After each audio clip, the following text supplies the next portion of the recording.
right, this is Mike McCoo calling to order the special Board of Selectmen meeting of March 9th, 2026 at 6:30 PM.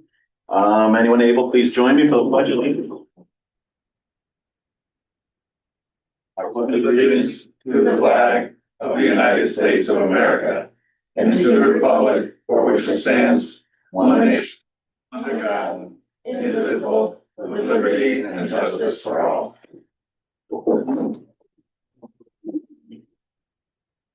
Okay, before we get into President to speak, just want to introduce Hannah Rhoda McNabo. She is the new administrative assistant who we just signed a hire letter with, and she'll be starting in a couple of weeks. As we all know, Shannon is kind of out the door, but she's thankfully coming back and helping us with some meetings, and she'll help with getting Hannah trained.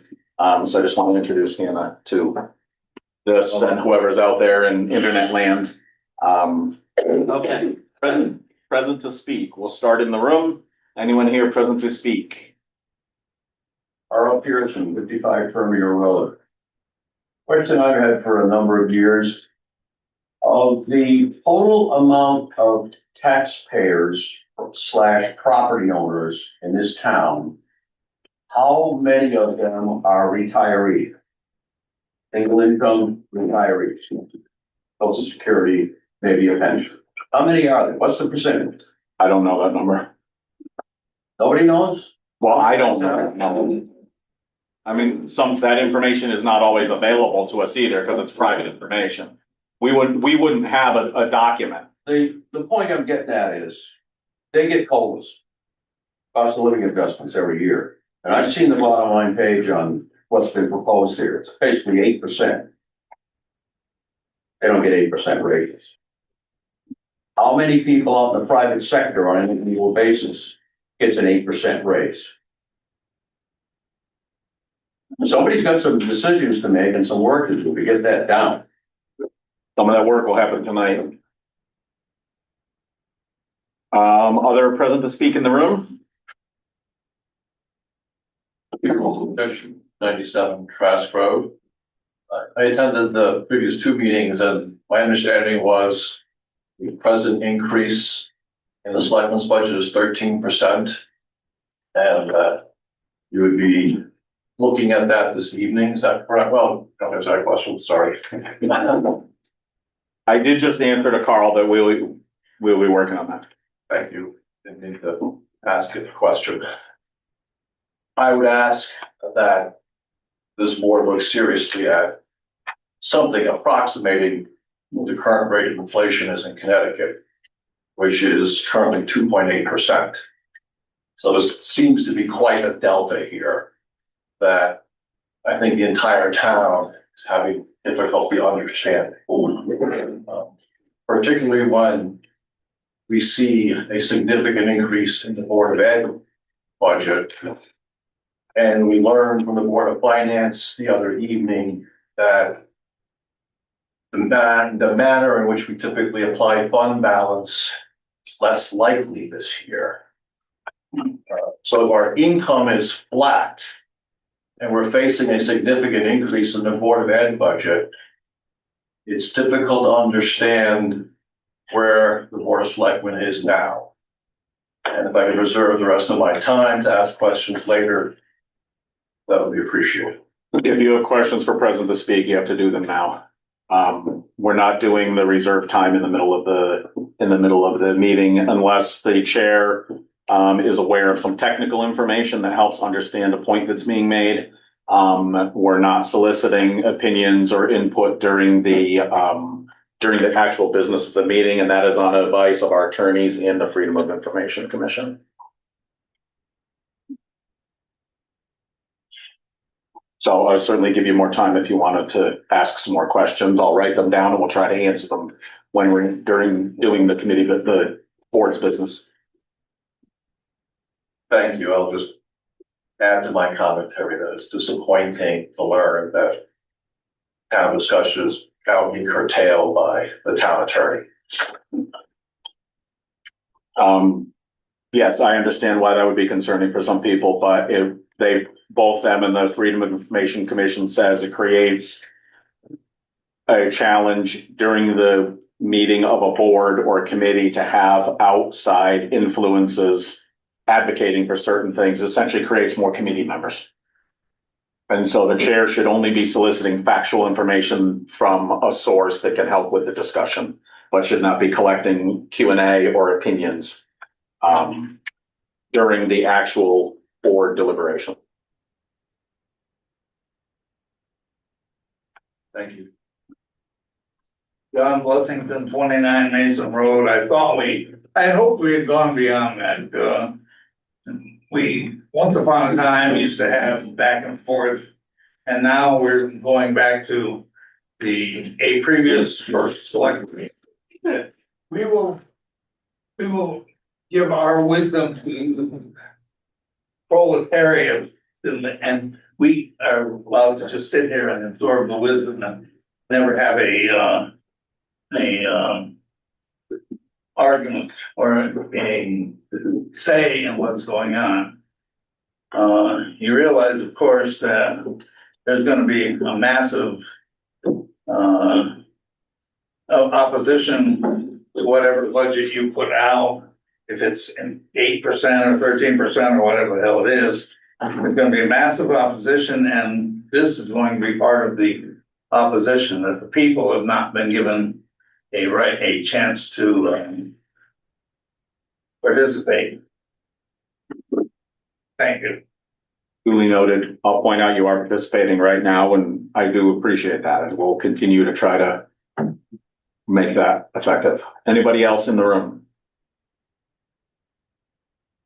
Hi, James Marshall, Fisher Hill Road. Just here tonight on behalf of the school building committee and the capital improvement program. Thank you for working attentively to fill a leader on the agenda tonight, the school building committee, to fill the vacancy, which is great. I will remind everybody here, the CIP also has vacancies still. So I don't want to get that lost in the shuffle. And secondly, you received, the CIP committee approved last Wednesday their plan and recommended moving it to you guys for your consideration. And I know we're all happy to express that that plan as presented is a 0% increase in both spending from the prior year. And things tend to be trending in the right direction. So with that said, I'll stop now. I am available for the next 15 or 20 minutes here before I got to pop up to school building committee meeting upstairs. But I'm here for any questions you have on either. Thank you. Thank you. All right, let's go to online. Jim Bulick. Can you guys hear me okay? Yes. Yes, sir. Very good. Jim Bulick, Laurel Drive, former member of the Board of Selectmen, former member of Board of Finance, former member of CIP. Quick look at a budget. Looks like it's coming in the 13% range, which is far too high. So you guys, I appreciate the work you've done, at least to this point, to cobble all that information together. But a lot of work needs to go to bring that down to something more reasonable. Again, as I always do, strongly recommend that we keep spending within the realm of inflation. Last time I checked it was 2.9. I think I heard someone comment earlier 2.8, but that's 2.8, 2.93, somewhere around there is reasonable. Nobody's getting double-digit raises. At least nobody I know is getting double-digit raises. So I encourage you guys to work hard and diligently to bring that down. Thank you. Thank you. Nick Tella. Nick Tella, Myrtle Road. It's crazy that we're at this point again, looking at these numbers of 13% or 8%, whatever it may be. I mean, this is an increase. I mean, every year it's the same talking point. It's the same good old boys at the table pushing this down people's throats, as we all know. You got a new school that you're forcing down people. You got a fire department, which I probably support more than the school. And then you're going to shove this down. I hope you guys consider it. I know it was go in one ear and out the other, but someday, hopefully, you guys will wake up. Thank you.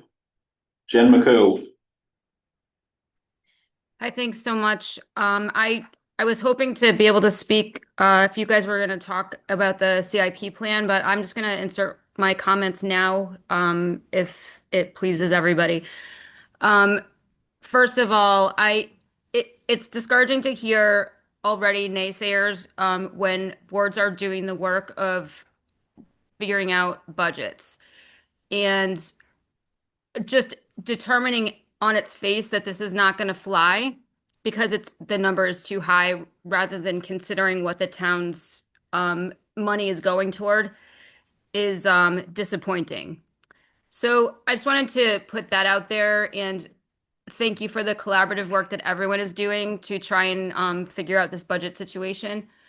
And one of the things that I wanted to say about the CIP plan that we have had discussions about kind of toward the end, and we'll have more on the off season, is that we are looking to have on the table a facilities person and trying to figure out a way to pay for that that makes the most sense for the town. Um, and because during the CIP process, having folks come to the table that have no knowledge of facilities or buildings or limited knowledge of those things ends up costing the town more than if we had someone to take care of those situations. So I would ask that boards in town be amenable to having a conversation about that and so we can start some forward thinking moves instead of this knee-jerk reaction to super high numbers and voting it down. Thank you. Thank you. Anybody else online?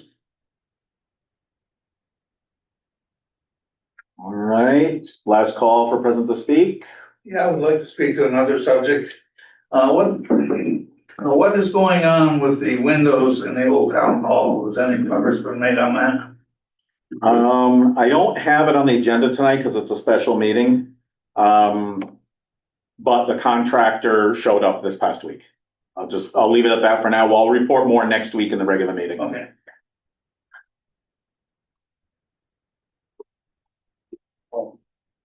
Okay, so that completes present to speak. Let's go to tax refunds. I know we don't normally do these in a special meeting, but because we didn't have our last regular meeting, they've been sitting a little bit and I didn't want to delay them anymore. So that's why I inserted them on this agenda. I will entertain a motion to refund Evelina and Olga Vinogradova the amount of $106.01 for overpayment of car tax. I second. All those in favor? Aye. Aye, motion passed. And them. I'm just gonna sign them now because I keep forgetting to do that. You just hand them down here. Okay.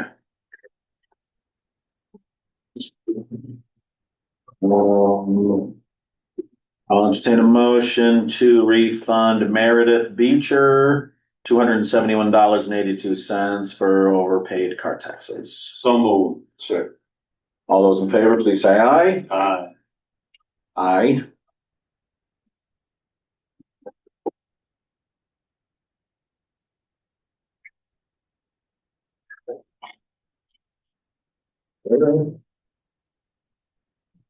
Last but not least, I'll entertain a motion to refund Hyundai Lease Titling Trust. Sum of $129.18 for overpayment of car taxes. So moved. I second. All those in favor, say aye. Aye. Aye. Okay, all of those pass unanimously.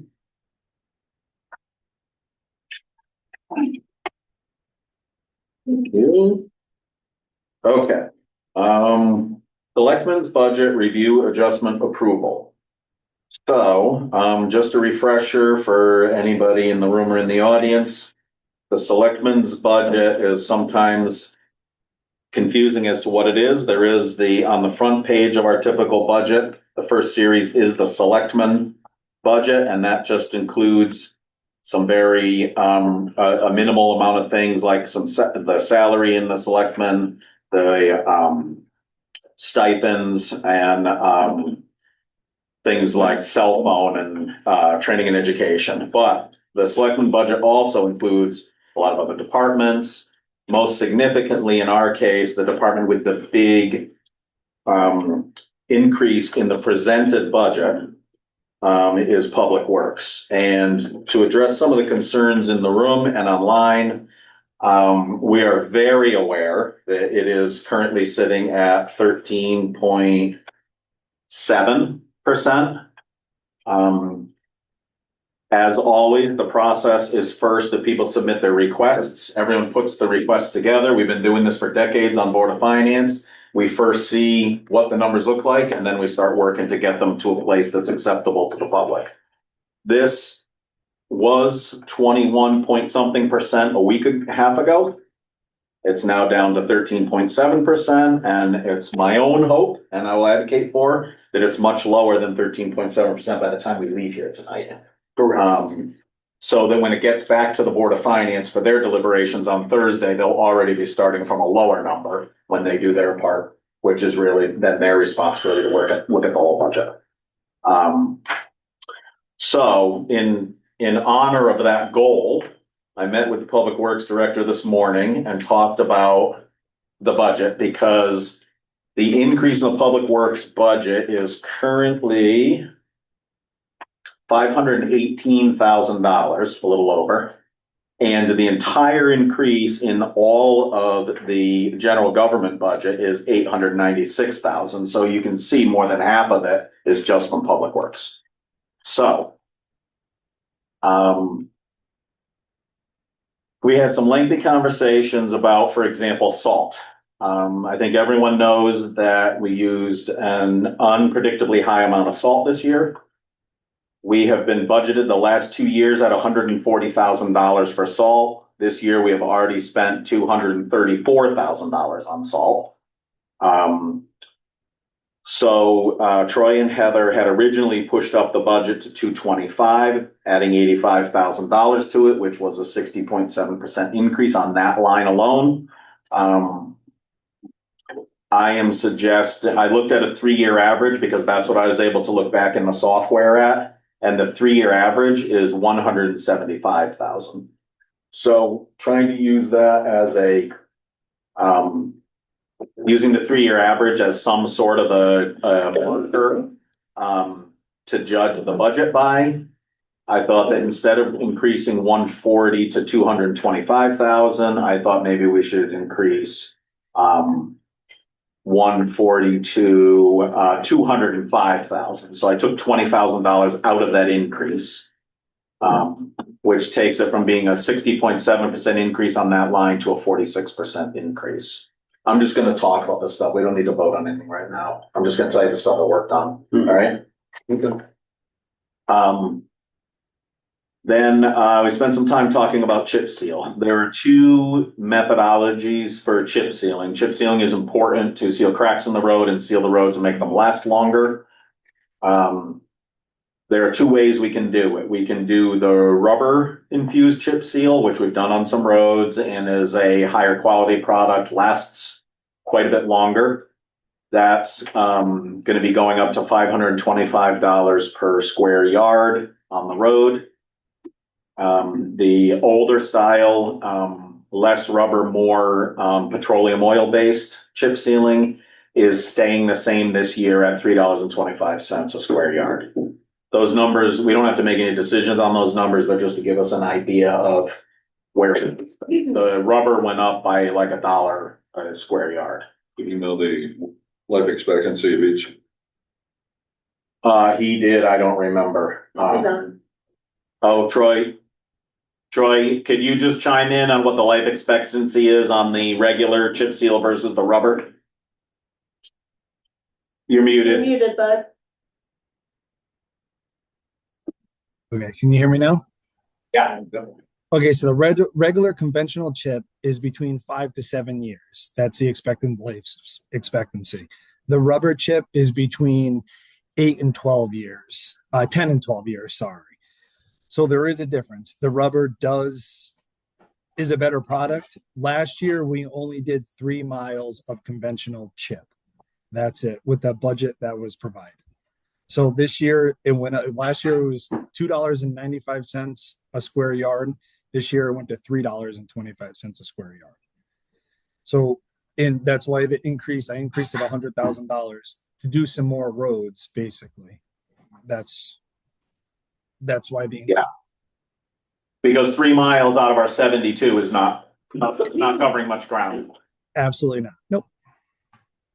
Okay. So, thank you, Troy. So looking at that, So pretty good. it's $3.25 a yard for the regular and $4.25 a yard for the rubber. Square yard coverage, not Square yard. not cubic yard of material. Right, square yard coverage on the road. Gotcha. Yeah.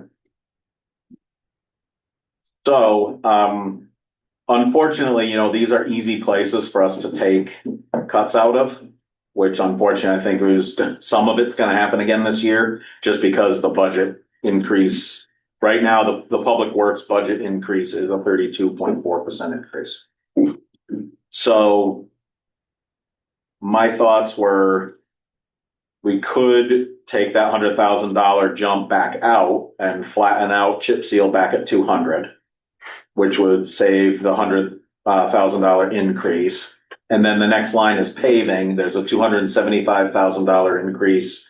And again, Troy had put it higher last year. It got cut back. He's trying to put it back up high again because unfortunately, $500,000 doesn't pave a lot these days. And to keep up with our roads, we have to keep putting money into them or we're going to have to completely rebuild them. So having said that, Troy increased it to $275,000.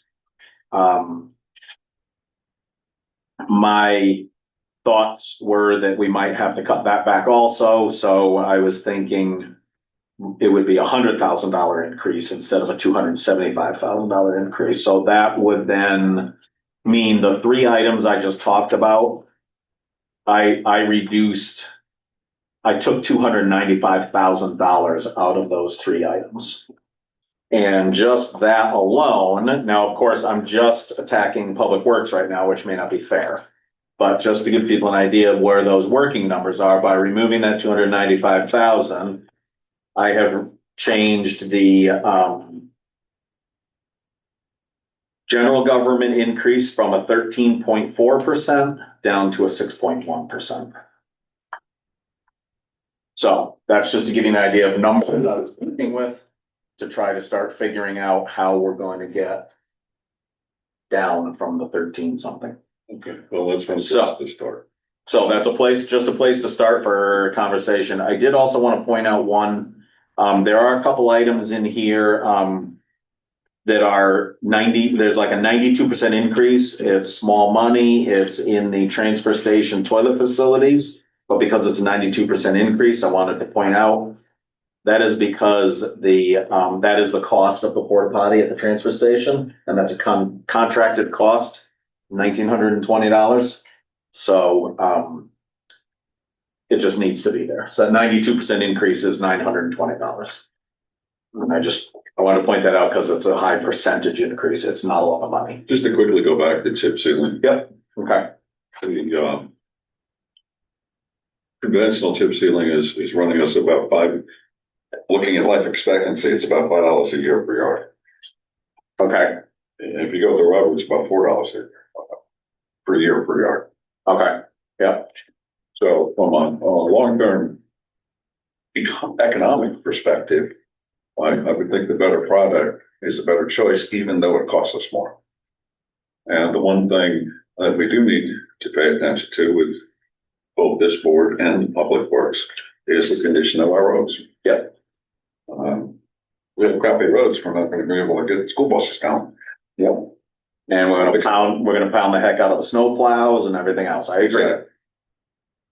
I agree. So you gentlemen have had the budget for a while. Do you have some other thoughts on areas you'd like to talk about that are within our budget? If you look at the departments, you'll see the departments that are in the general government budget are for the most part pretty modest. There are a couple of 5% increases, but they're small dollars. Like Board of Assessment Appeals has a 5.1% increase, but it's $83. I was paying attention to both. Yeah. Percent and dollars. Yep. Just because something doubled in price and it went from $5 to $10 doesn't move the needle on the bottom line. Right. What I am curious about and would like to know more about is transfer station for one. Okay, let me get to the right page. Bulky and trash removal both have jumped. Yes, and those are contractual. We have no say in that. That is, Mid-Nerock is the regional authority that negotiates with what was previously Willimantic Waste and is now, Casella. And that is a contract that was already negotiated like a year or two ago. That contract's already in place, and this is the. Okay, what's the contract based on? Dollar amount per year or number of tips on the? It's tonnage. It is. It's dollars per tonnage. And that is where the one thing we've been talking about at the meetings about the cardboard. The cardboard is going to get to be an important thing because if we can separate the cardboard, we actually get paid for the cardboard and it takes weight out of the recycling. Understood. Which we're paying more for. But how is our tonnage on bulky? Like how is it trending? How many tons have we pushed out in Troy, this fiscal year versus now? I know we've talked about this, Troy. You don't remember the numbers, do you? Well, Ralph, can you repeat yourself again? Sorry. How many tons per year? How has that changed, Troy? Both on trash and bulky. We did see, I don't have the exact numbers in front of me, Ralph. I can get those. We did see a jump through COVID and then it kind of did start, it came down and it's kind of leveling out basically, from what we had from last year, for the average for the last few years. Getting back to that, what the Mike was saying, that's a contract. So the tipping fees, they've gone up and they increase every year. And then the percentage, the contractual haul rate is 3%. And the contractual per tonnage per year went from 5%, it went up 5% increase increments. So every year it keeps going up that percentage on that. I misquoted that. I'm sorry. I didn't realize the tipping had gone up also. My concern is the volume has increased. The volume has stayed pretty much even along from last year because we did the numbers off of last year's, the same tonnage, what we did to this year's budget and the increase. And that's where the 150 came from for trash removal and hold on, where is it? The 60,000 for bulky waste. That was basically off of the tonnage from last year. That's what the increase, that's why the increase in the budget went up. Okay, that's a helpful thing to understand. If our tonnage is going up dramatically, then we need to figure out why. Yeah. Are we being a little too liberal with who gets to? Okay, my other question.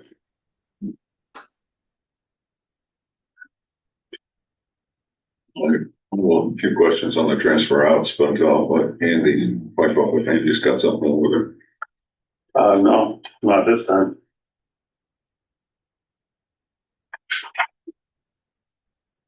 Okay. In all of this, Mike, one thing I noticed, and you can probably clarify this for me, when I look at fiscal year 24-25, and let me look at the totals here, because that's where it really shows up.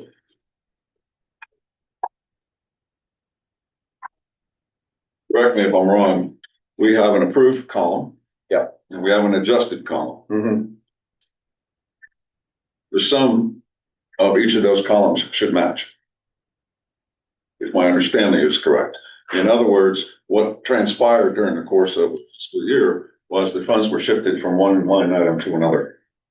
But the overall budget should not have changed. And when I did the math, I don't know if it'll help you to say that's not true. okay, I'll explain why. Because you're right that sometimes line item, money moves from line item to line item, especially in a department. So you may see that within a department, the lines, something moved around. But budgets are also adjusted sometimes overall for a department or a transfer because of some other reason, like we put a placeholder in, then a contract was negotiated or things like that. So sometimes the adjusted is actually a new number. But the total, bottom line total in those columns is inaccurate. You mean the summation going The down? numbers down here. The total down here. So totaling this column is inaccurate, is what you're saying? Correct. Okay, so if you found one of those, I found a couple of them. okay, feel free to show me and I'll meet with Sherry tomorrow. It's also possible that I hit print on this while Sherry was in it. She might have been, working numbers down there when I hit print. I'm going by the PDF that you sent us. Yeah, but that PDF came from me pulling it. I understand. Okay. Well, we'll wait. So, yeah, if you have numbers though, make sure to point them out to me and I'll have Sherry check it tomorrow. Adjusted for fiscal year 24-25. I disagree.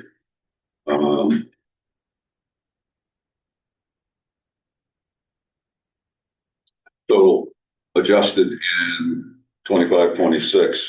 I also disagree with the total. Okay. So we're talking about these numbers down here, Right bottom line. this one. Total general government. Oh, total general government. Yep, okay. So I think there's a hiccup somewhere in there. Okay. Otherwise, as far as the requests go, I agree with the total. So, Okay. as requested. Okay. Okay. What's the big hit transfer out for Park and Rec? That's a 44% increase at almost $40,000. So, that is not that's not one of our budgets. Okay. I'm not saying we don't care about it. I'm just saying it's not one of our budgets. That was a budget that was presented directly to the Board of Finance. Okay, but it's a number we can still question. We have no control of it. I get that. Well, but we can express our concerns to the Board of Finance. It affects the Yeah. bottom line. It Yeah. affects what the Yes. taxpayers are going to get hit with. That's why I'm questioning it. So there's a couple transfers out that I'm concerned about.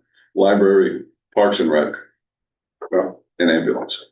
I want to understand why we're seeing those numbers grow so dramatically before we get to any kind of a referendum on this budget.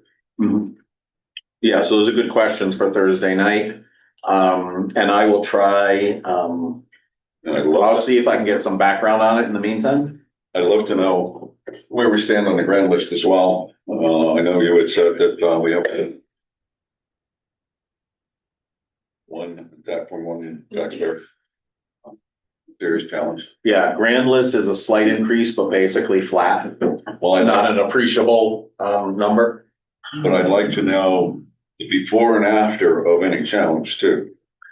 Yeah, we don't have a number. That's the problem. We don't even know what the challenge is. We don't know what the number will be. They're just saying they don't agree. Okay. Well, they must have a number if they don't agree. Well, they haven't shared it. I'm sure they have a number. I'm sure they do. That'd be nice to know. Other than that, I agree. All right, so, ambulance, library. More trimming that's gotta happen. Rec. Ambulance, library, and rec. Obviously, as a whole, this town has to make up for what happened last fiscal year. When the general government budget went backwards. Right. And that was the true cut. What we need to work on is some reductions across the board here so that we don't see another cut in the general government budget just to satisfy the Board of Ed. Yes. So what we have the ability to change tonight is what's in our budget. I understand. And so we should see what we can come up with there. Even if you were to say, well, let's take the changes The thing is, again, it's not line items necessarily anyway. You know, the department total is what really gets altered. Understood.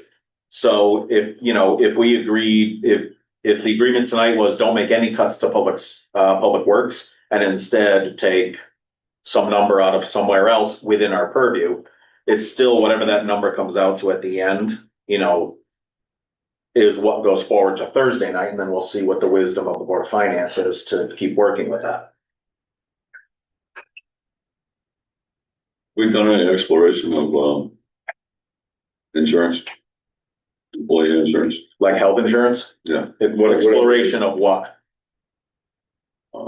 alternate providers. Yes, when we got the price last week, that when they said, when Anthem said they're going up 32.4%.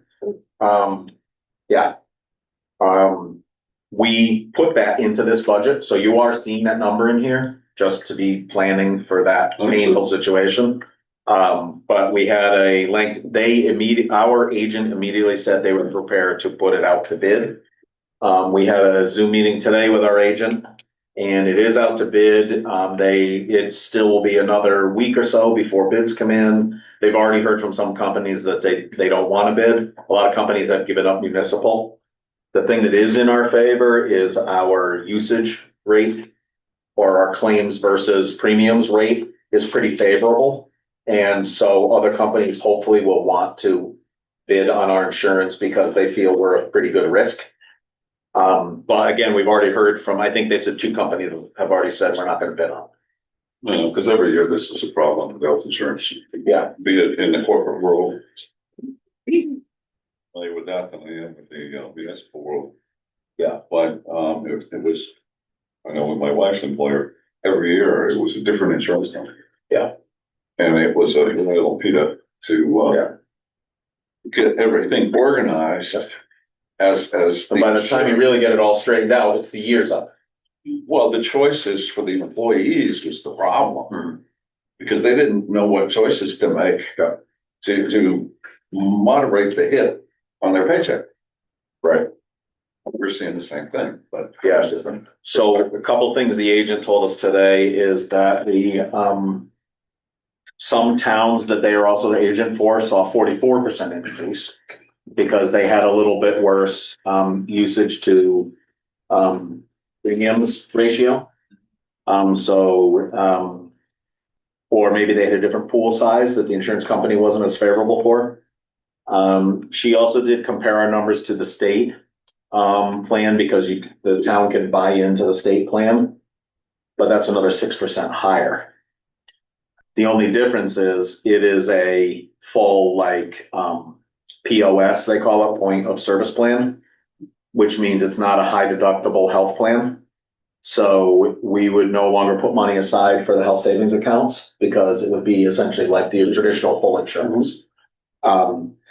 So there's a comparison that they're doing. They're going to make a chart for us that says, well, if you go to the state plan, it's going to cost this much more, but the benefits are improved in this way, and you don't pay the HSA, and what the final dollar number is. And then whatever quotes they get, they'll obviously have column 1 is our 32.4% quote that we have now from Anthem. So we expect to have that information probably not next week, but the week after. And yes, this is late. It's never been this late ever before. Anthem just kept not answering basically when they asked for numbers. I didn't get my insurance card under a Medicare Advantage plan until February. And it was effective January 1st, Yeah. right? Yeah. So the 32.4% is already baked into this budget. no, I counted that. Well, 32.1, I still see here.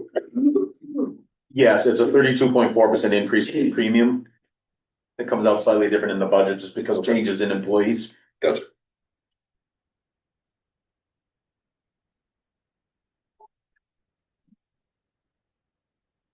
Well, the only places I see trimming might make sense. Well, they won't. None of it makes sense. But we have to recapture what we lost last fiscal year. which gentleman go? I'm sorry. The wrong side of the budget really took a hit last year, in my opinion. So, Well, What suffered because of that, though? When I look at this, I don't, so many of these costs to me are somewhat fixed. I I understand. look at electricity, I look at the registrar of voters, I look at all, I listen to everyone speak for, for several budgets, to 3 budgets now. And they're not asking for this money for themselves. It's simply to maintain the services that currently exist.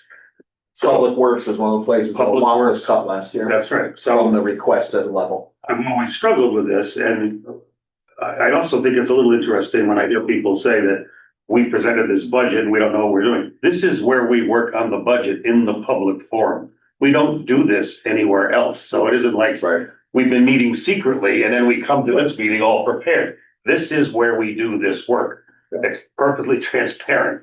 We've had one other budget meeting, and that was simply. Which was to look at the publicly number. warned. And it was, and all we did was look at this number for the very first time and then brought it home and looked at it. We're just looking Well, at made a list of questions. questions. We were looking at the previous budget, right? We didn't even look at it. So to think that it sounds like people may be under the impression that we're sitting here tonight to give them something, and yet this is the work that is done.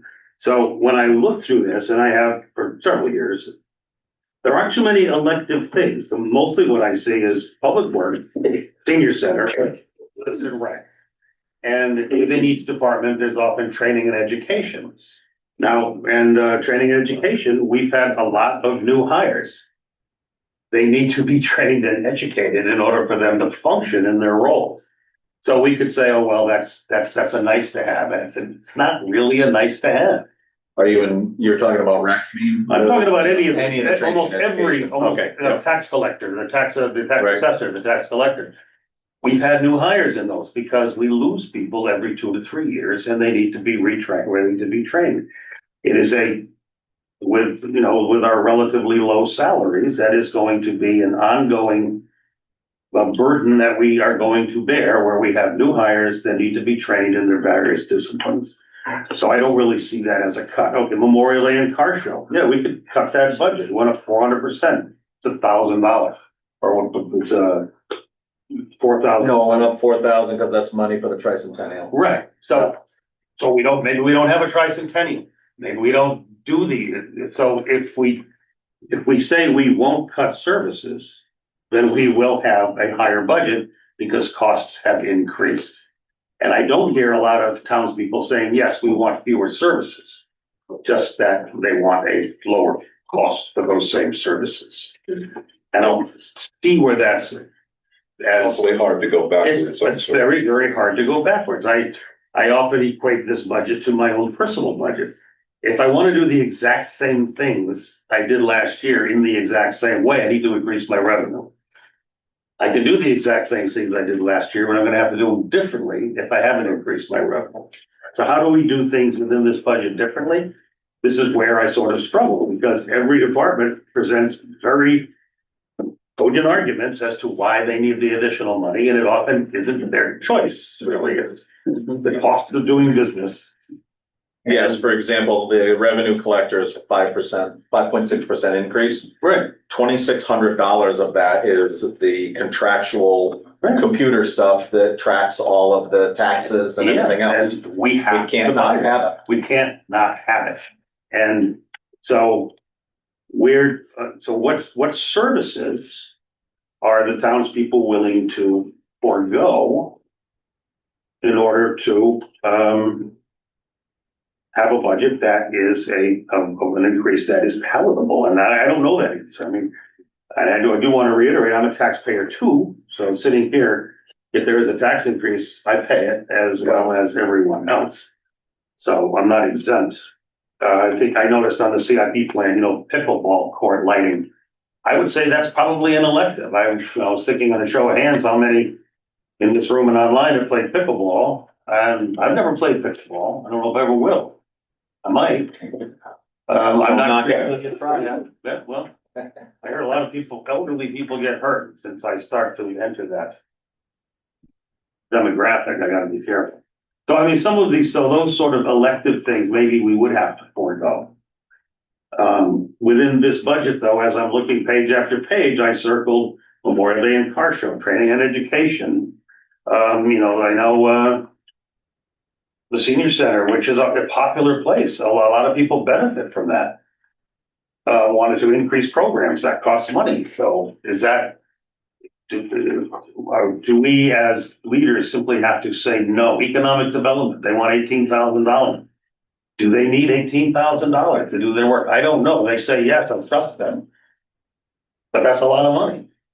For what, to what end? And again, so I'm not saying I don't approve of these numbers. But I don't know where else you can make cuts, except in the, I use the word non-essential, but So, they're not really not. right, so economic development is $18,000, but that's flat. It's an flat. increase. But is that Zero. fine? Oh, you're saying, But but is that- what do you do with $18,000? Well, what has, and I'm not dissing the Yep. EDC. I Right. think they're great. I know they work hard to bring business into town. Are they successful at that? Are they using their 18,000 wisely? I'm sure they are, and I'm not, but where else do we? It's also not our budget. It's not our budget, but it's on our chart to This look is, that's because this is the whole town at. budget. I understand that. But let's also be Separate careful, application. let's be careful with the word cut. Yeah, right, reduce or It's a amend, a reduction, amend. And eventually, it is the Board of Finance's job anyway. By state statute, we can talk here all night long and come up with perfect numbers or what we think are perfect. And it is not our purview to actually decide that. It is the Board of Finance's role. So. But that 18, all of these numbers go into the total. Yes. Right. So, and, but where our actual cuts, I struggle with, what can we do other than public works? But that is probably has the most direct benefit to the taxpayers of almost all of them. Maintaining facilities. Right. So that wasn't helpful, but it does at least explain my mindset Right. and why I find this rather challenging.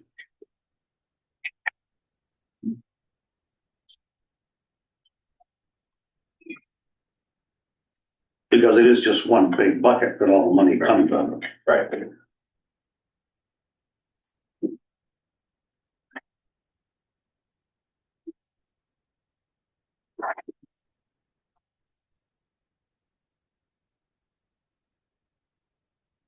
So, as a board, what are we free to reduce besides public works? Right. Like here's this total selectmen. Public works, transfer station, selected budget.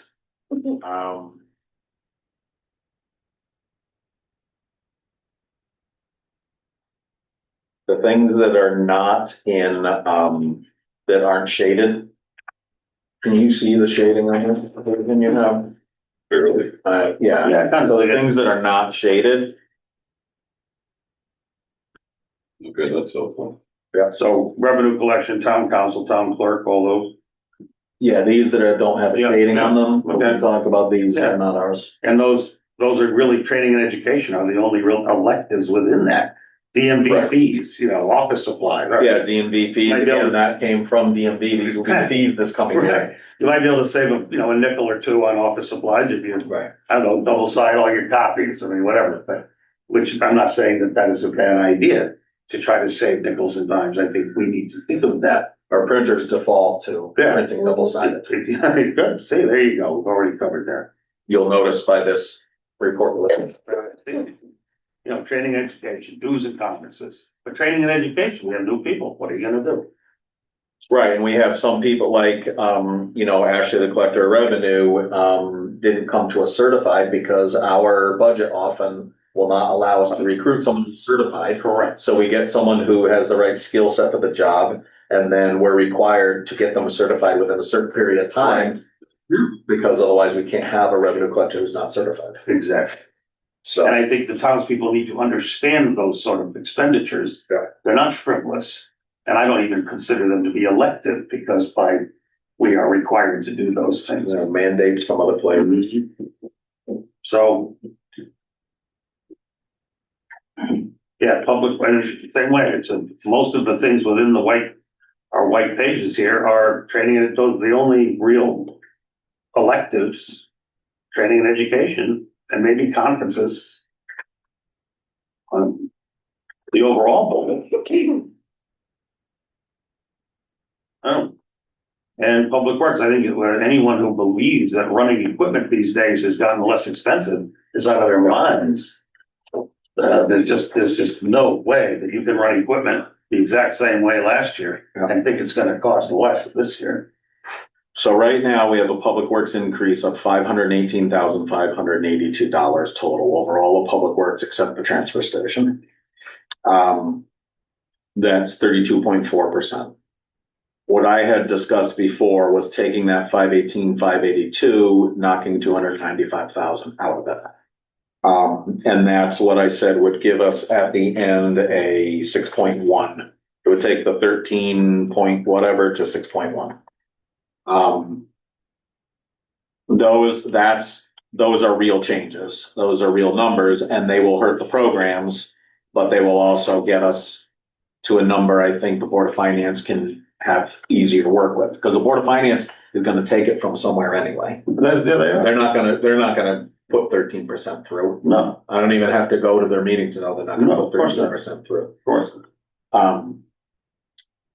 So, I mean, what are your favorite things? What things you wanna see it come out of, don't wanna see it come out of? I don't know. You got it. I mean, line items don't even really matter as much.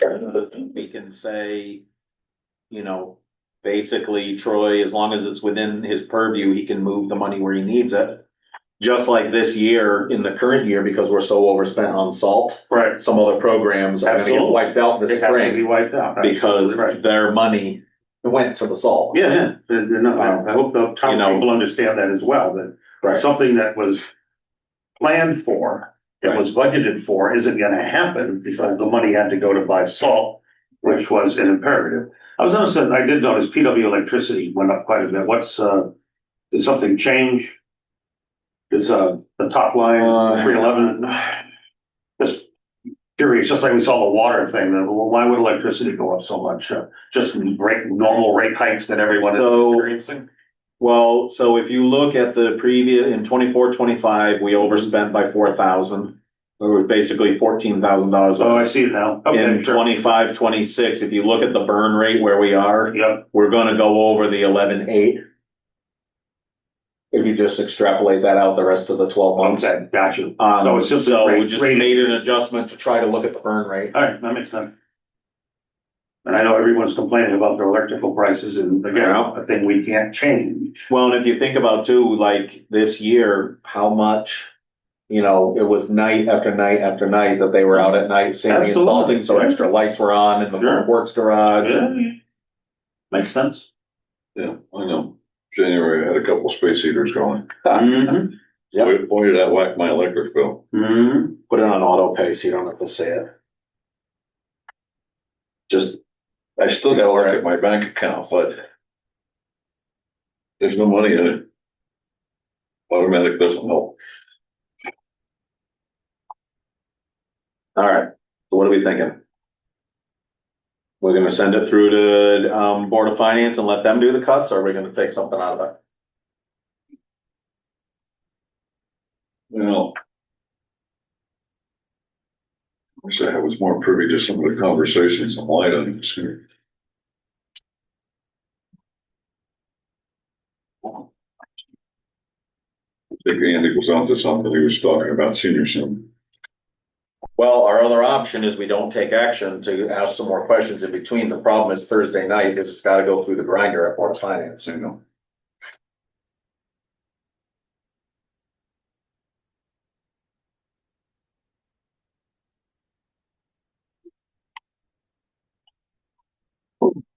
Finally gonna do what they do, so.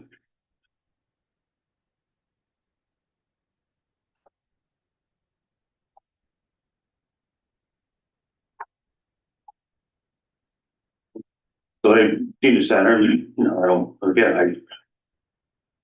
a lot of people use the senior center and it's a very popular part of town.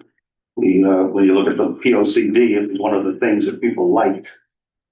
They would like to increase their programs. More trips to the casinos, more trips here and there. They want an extra 2,000.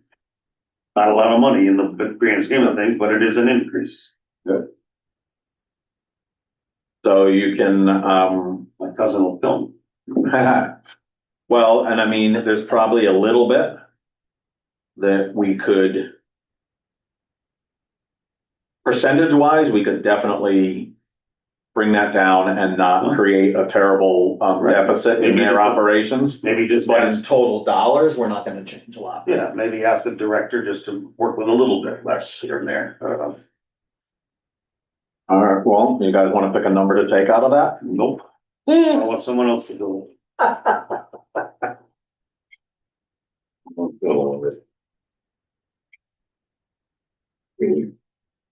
You what? Nothing. it. I'm talking to myself. All right.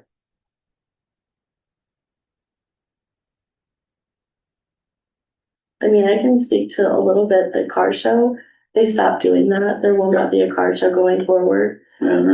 So, I mean, I know it's not a ton, but Yeah, I just assumed that we're That gonna kinda gets replace us that about little by bit of money Memorial by Day. the tricentennial and Memorial Day, yeah.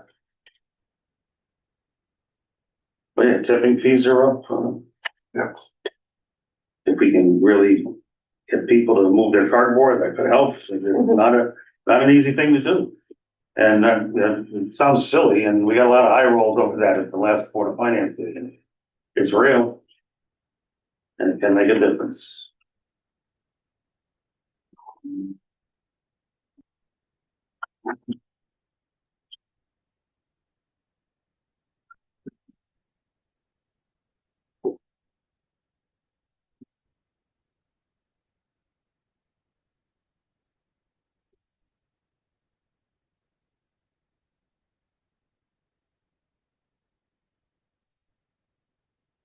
So just going back to senior center, the increase showing there is $8,478 for 18.2%.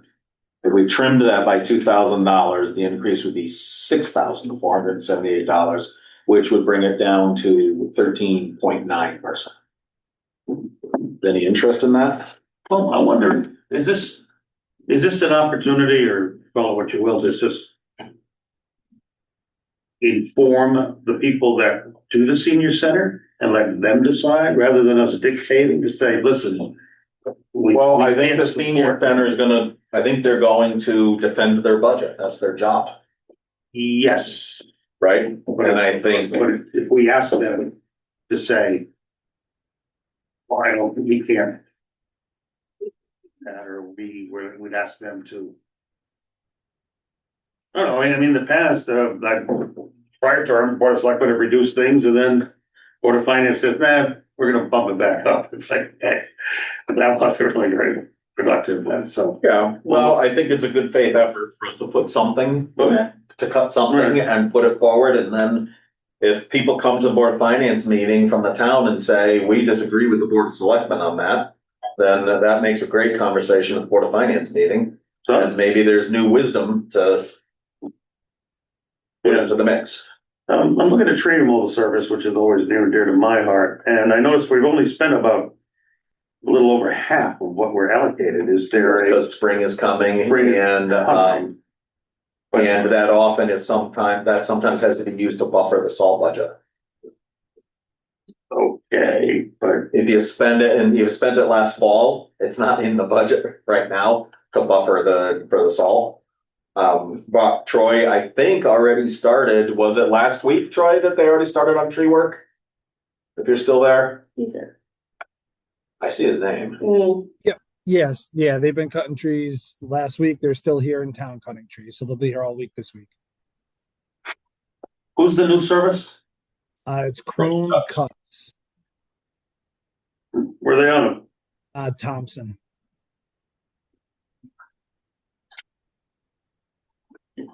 So- I think the thing to be careful with is when we look at expenditures for fiscal year 25, 26, is that may not be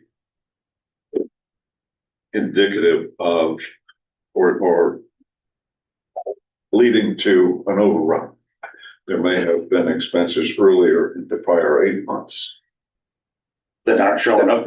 No, that showed up, that's already spent, but we don't need it for the next 4. Oh, in other words, that might be skewed early in the year. Correct. To look at it as a monthly. Yeah, you can't average always divide it evenly amongst the 12 months, you're right. is No, I understand that. Yes.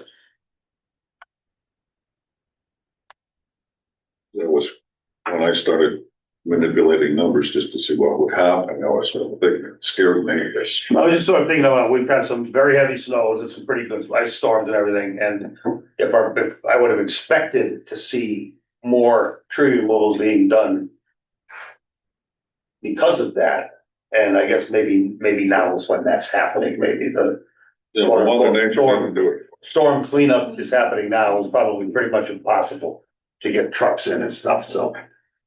Public Works clears them out of the roadway, but it doesn't mean that the work is done completely, so that makes sense.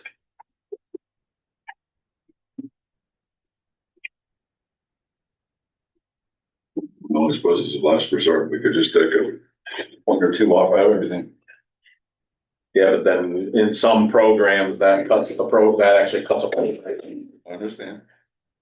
Which is sort of the easy way out. Well, we've got a couple big numbers. Like, for example, the election officials, we can't cut anything out. Well, this is a municipal election year, so. There are also primaries this year. Right. So I'm saying you Exactly. can't do a one No, I cut understand. from them because they're down to the dollar. I know.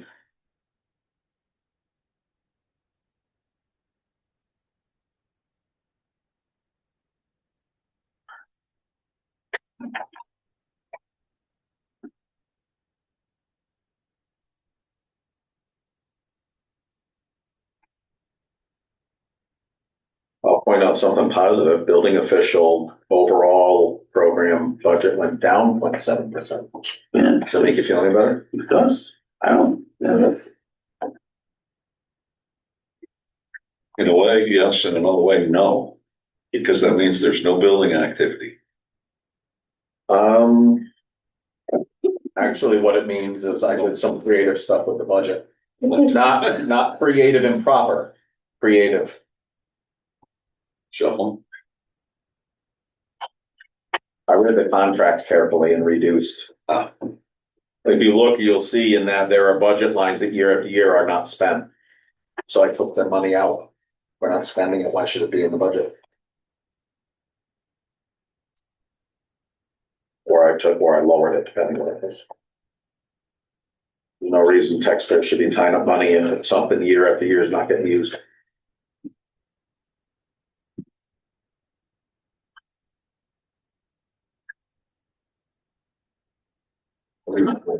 what's the line item for accounting staff support? Where are you? Page? Second page, inside top. This business manager, PR coordinator, accounting staff support. Is that outside services or? 'Cause we have our accounting assistant, All right, so hang on. just curious what that's. We've done 37 out of 56. Yeah, so that is, accounting staff support is the position that does all the, invoice processing, accounts payable and all that. Oh, okay, So it's a human. it's a person, okay, Person. okay, gotcha. Machine, Who is it? machine. Yeah, I was leaving names out of it. Okay. Gotcha.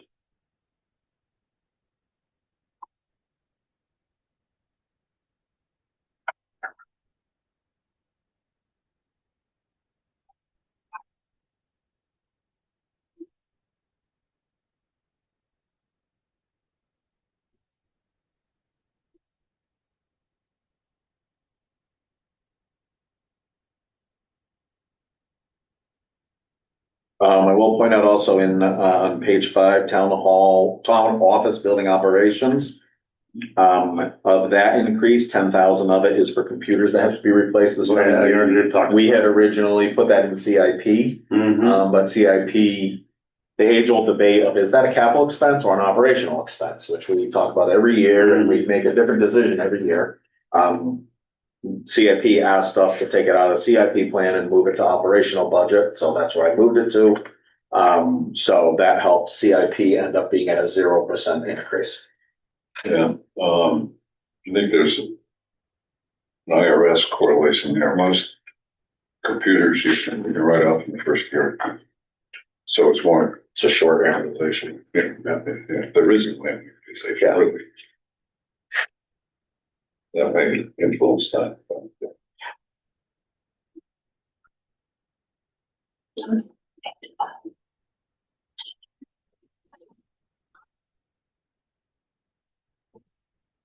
Well, we own solar panels in all buildings, right? Electricity. At a cost. Are you guys ready to take some action yet? No. No, Under level. no, I'm ready to take some action. I move that we reduce the request on page 6, middle of the page, senior center operations, from $8,478 to $6,478, which would bring the percentage from 18% down to whatever, what I said, 14% or something like that. Is there a second? I'll second it for discussion. All right, so there's some discussion. I'm throwing it out there.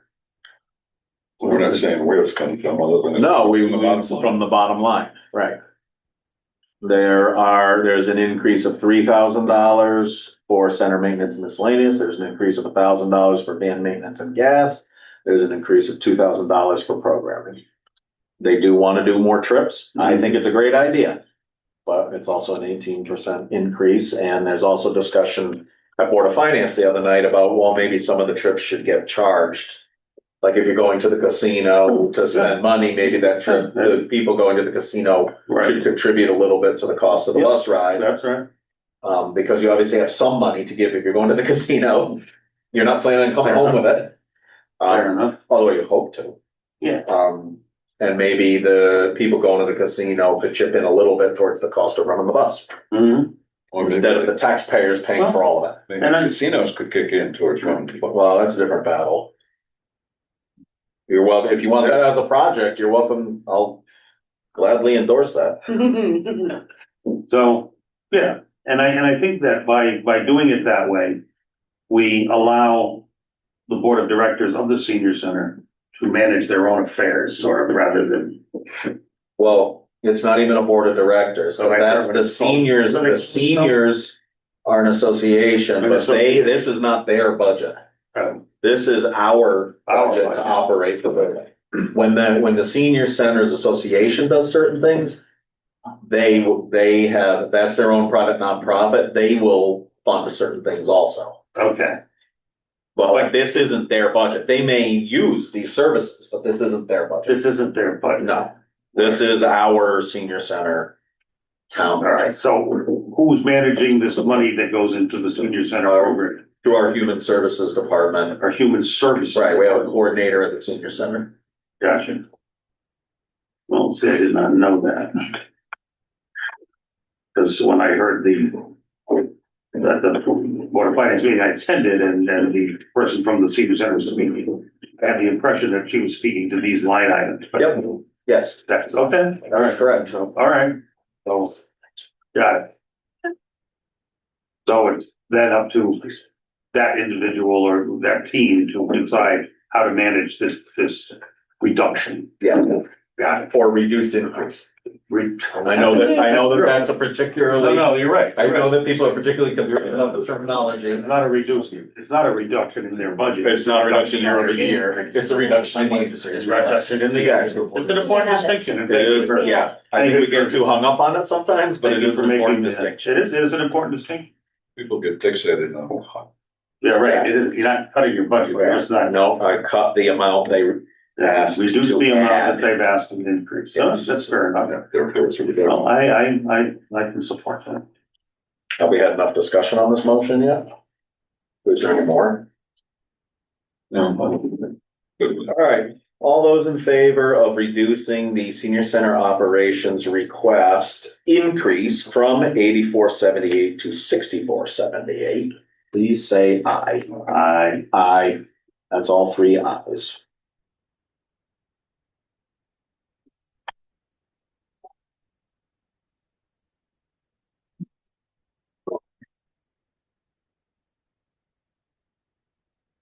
Tree removal contract. We have two tree removal vendors. We had a contract, fortunately, it's not an exclusive with Linden Tree. But they were charging us $3,200 a day, and Crone Cuts is charging us $2,000 a day. For the same work, same insurance and all that. So, by saving $1,200 a day, that same money is getting further down the road. Covering more ground. Just wondering if they're gonna leave that flat. So it's done, if it's done on a per day, you know, so what you're saying is the tree, now I gotta find it again. I know it's here. 573. Page 7, maybe? 573. Page 7, I'm hoping. Page 7. page 7. Yeah, the line 5, 7. Yeah, okay, so it increased by 10,000. What you're saying is, if we, Keep it flat. okay, so I'm just gonna, so it's 10. Again, in the end, we'll just cut the total of that department. And probably we'll figure out where that, in the end, where that comes from. But we're advising him, we think that the trees can be reduced by 10,000. That the trees can stay flat year to year. Yeah, I get it, and there are all the trees, Yeah. but In that case, I would put back the 2,000 we just cut at senior. And the 10 we just took from trees, I would factor that back in here. And that would, basically, that means that 2,000 would, in my mind, we could, instead of taking 295 out of public works, now we're down to 293 out of public works, in my mind. well, I wasn't thinking that way at all. Oh, you were gonna go for it? I was gonna go for the 10,000 reduction in tree. Yeah, well, that could be in here, in the 293. He's gonna decide where he wants to remove it from anyway. Okay, but. Are you gonna add that to the 295 I already have? 95, yeah. Oh, okay.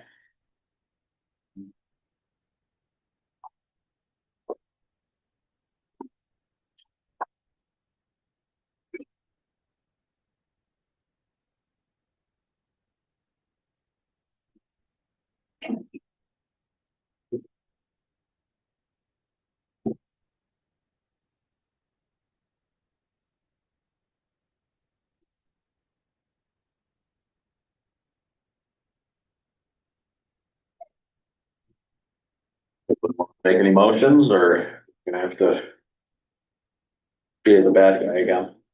Or what are we, is that Awkward, taking something else out here. Oh, Well, I'll make the motion to reduce the tree removals service increase to.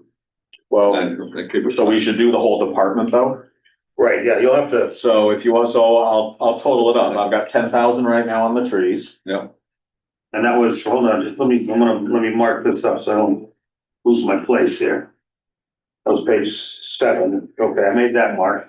And now you were talking about, was it chip seal?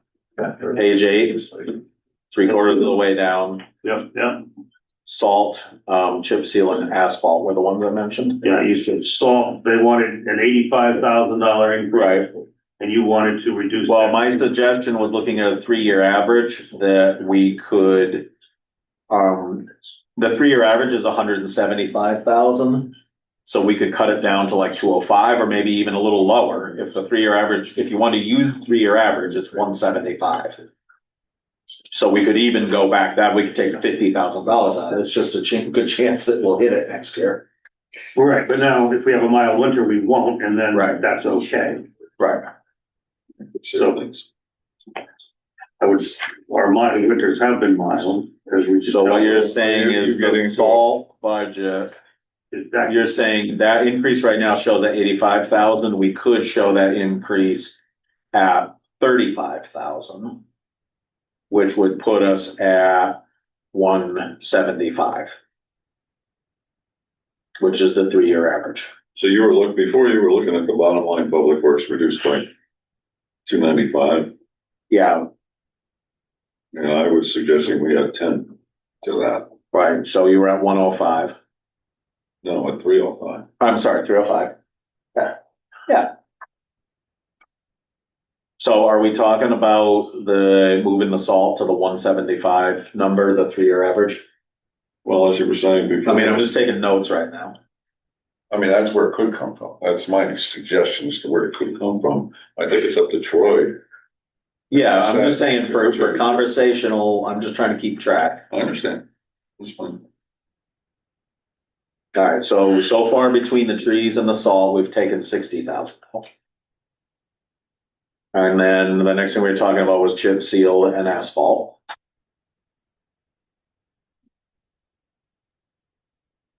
Yeah, in all honesty. I'm for the better product if we're gonna do it, but it should be on a good base. Yeah. Well, and the problem is too, is if we start taking money out of chip seal and we're using the better product, the upfront cost is higher, it lasts longer. So that means we're gonna cover even less ground. I know, I understand, Yep. but it gets us what, 6 more years maybe. Right. Right. Yeah.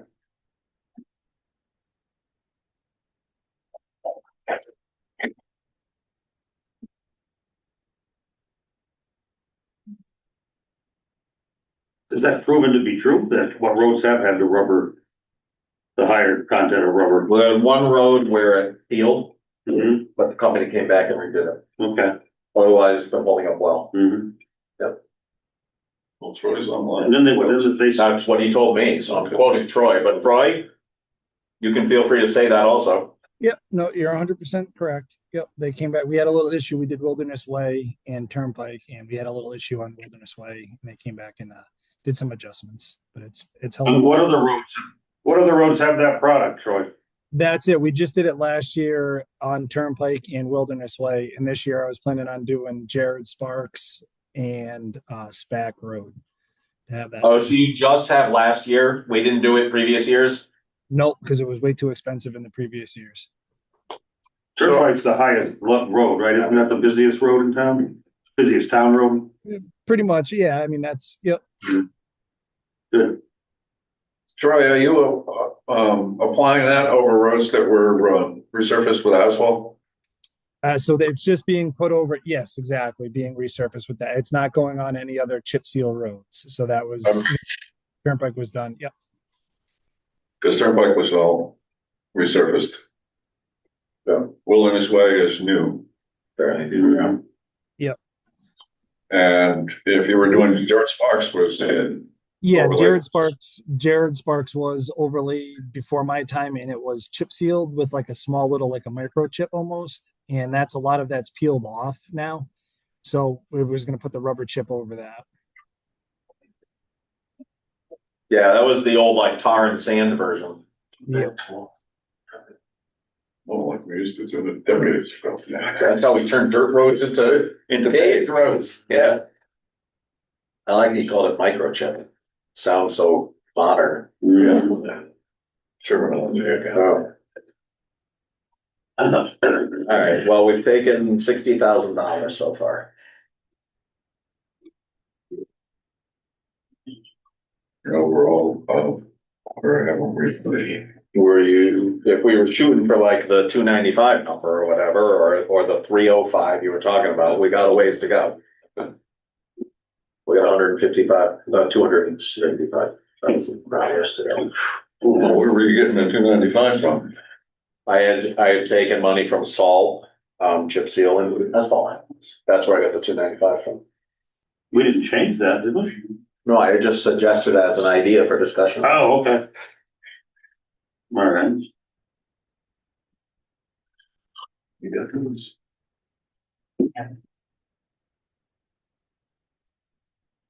Well, this means that fewer roads will get treatment. Yes. Well, is that acceptable to the town? I don't know. Like you say, it doesn't, maybe other savings somewhere that our public works director finds. Right. So the second line under snow, the contractor, Yes. That is. Snow removal contractor, yeah.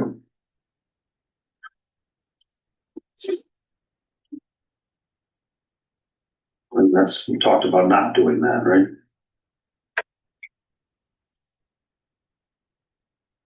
Just talk.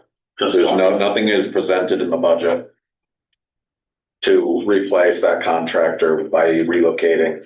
All that stuff we talked about, relocating the full time. That's not happening. That was just discussion. Okay. All right. And it is determined that we need that contractor, right? a shuffling of personnel that would move that money out of, contract. Yes, in the scenario that was proposed, the full-time employee that right now is split between Public Works and the transfer station. Go to 40% Public Works, 60% transfer station, would move 100% to the Public Works. So they would have a full-time employee instead of a 2 days a week employee. And then the transfer station would replace that or 3 day with a new 3 day part-timer. So the amount of full-time positions stays the same, one new part-time position. But we're taking the money from the contract. The money from the contract, yes. So it would essentially get moved from, it would go from being the contractor to paying the rest of the salary for the full-time person. So the 50K that's carried for that. No, was it 50? Well, it was 40 before, and that's 50 in the request. Yes. We don't really know how sustainable that contractor is gonna remain. Right. I mean, Well, their challenge, as I understand it, is whether they plow or not, they have fixed costs all winter. Right, which is why they want a contract. but we don't want we wanna pay them out. We want to pay them hourly, which is why we're not attracting bidders. Exactly. It's because, We used to have contracts. yes, We used to have People don't like to do it, and even when they're allowed to pick their own per hour price, they're still not bidding. Because we put it out saying you can submit the price you want, let us know what you're per hour, and Yeah. nobody's doing it. Nobody wants to do it. They wanna know what they're gonna get up front. well, and rightly so. Yeah. If they have fixed costs, whether they move the truck. Insuring the truck for the winter. Absolutely. Yeah, Yeah. But we've never put it out to bid that way. We must have done as it. like a minimum, fixed minimum. Yeah, Right. We've never done it that way? Even with all the other contractors know. we used to have? I don't know. I thought that's why we lost them, because we went to hourly. We weren't willing to do. It had to be a long time ago. I don't remember those conversations, so. Yeah. No, it's been an issue for a long time. Yeah. And Larry usually gets arm twisted into doing it. Well, but there's a good chance that if we do go, if we do it again and we lose the contractor we have, we probably won't find another one. So it'll become a public works burden, or whatever you want to call it, eventually. Anyway, but we'll cross that bridge when we get there. But as far as the shuffling of employees from transfer station to public works, do we need all of that 50K to do that? It would depend what insurance they select. Mm-hmm. Right. Maximum impact is $58,000 if they select the most expensive, like, option to insure their whole family. That's the salary plus all the benefits. All the burden that goes with. Yeah. Alright, so we talked about chip seal, this will make my thoughts here. We talked about chip seal and I heard Troy say Jared Sparks and SPAC. Stack. So if we reduce that budget, a different linear footage will, the same road will get done, but less of those roads, or maybe just one road. Right. Probably Jared Sparks has more traffic than SPAC. So I guess if I was doing my critical path analysis, I would use Jared Sparks as the prior. And SPAC maybe not on the bubble this year, all right? So we moved to asphalt. What was the asphalt plan? Well, it's at a 275 increase right now. Yeah, Here's what I would say yeah, is. so it's doubled from last year, basically. Little over. Little over. 122%. Yeah, yeah. So what road? So I would propose that of the 275 increase, let me just try a number here. Yep. We move that to a $10,000 increase. Don't kill me yet, Troy. He's gonna jump right through he's gonna jump right through the screen at me. We reduce that to a $10,000 increase, which means we just pulled $265,000 out of the budget. If you add the 265 to the 60 we already talked about, you're now at, Ralph, at your 305. Okay, so. Or 325. So 265 plus 60. I'm sorry, I meant to say 255. Sorry, 255. So that would leave that at $20,000 increase for asphalt. Again, we're talking about line items, Yes, just for planning, for I understand. conversational sake. but just, and so along that conversation, I don't know what, I mean, this was asphalt, this is not just pothole patching, this is repaving. Yeah. And what roads would be impacted if that budget's reduced? Just thinking that if I live on SPAC Road, I might be. Well, and if you look at the beta study we did a few years ago, which was up on the wall in the first office, it shows what roads need Right, work, I don't remember and what they're not gonna get, that. some of them are not gonna get. So that's the 305 number. My number was a 295. And I would argue I'd reduce it to 293 since we took 2,000 out of the senior center. But I'm just trying to get some conversation going here. Yeah, no, that's good. And so many of these other costs are just what it costs to do what we're already doing. Which is why we always attack. Yeah. Paving and. Of course. That's where there's sort of that's where we can pretend that it doesn't affect the long term. Yeah, but it all done. Like not saying I can't afford to put a new roof on the house and then you end up replacing everything inside.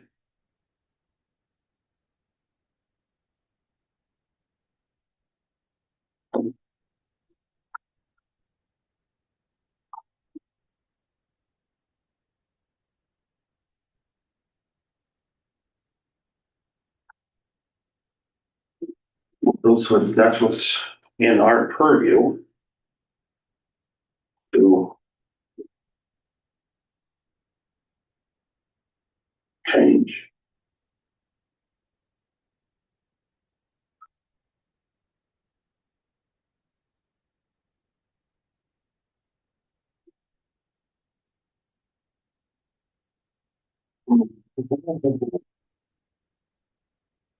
Very helpful. Transfer station operator, they call it a 0.6 person. Yes, 3 days a week. 0.6 full-time employee. We're gonna be replacing somebody this year, right, within the fiscal year. After, in the new fiscal year. In the new fiscal year. Yes. But within that fiscal year. Yes. And Yes, we have a retirement coming. yeah, we have retirement coming. Is it anticipated that we'll be able to attract a person at a lower or equal salary? I mean, what's the word on the street? I don't think you're gonna save much of anything. I don't think you're gonna save any. Yeah, I don't think there's numbers there that are. So even though somebody's retired, arguably senior, the new person you're hiring probably gonna be about the same in order to get anybody in the door. Okay, just looking at the bottom line. Total government budget. I'm sorry, can you say that All again? right, I'm gonna start back at 24, 25. If we had increased that by 2.8%. Where you at? He's looking at if you go to the back page, he's talking about the current, yeah, he's talking about our current budget year that we're in right now. Back here. Yeah, he's saying if you look at Go back to 24, 25. so 24, 25.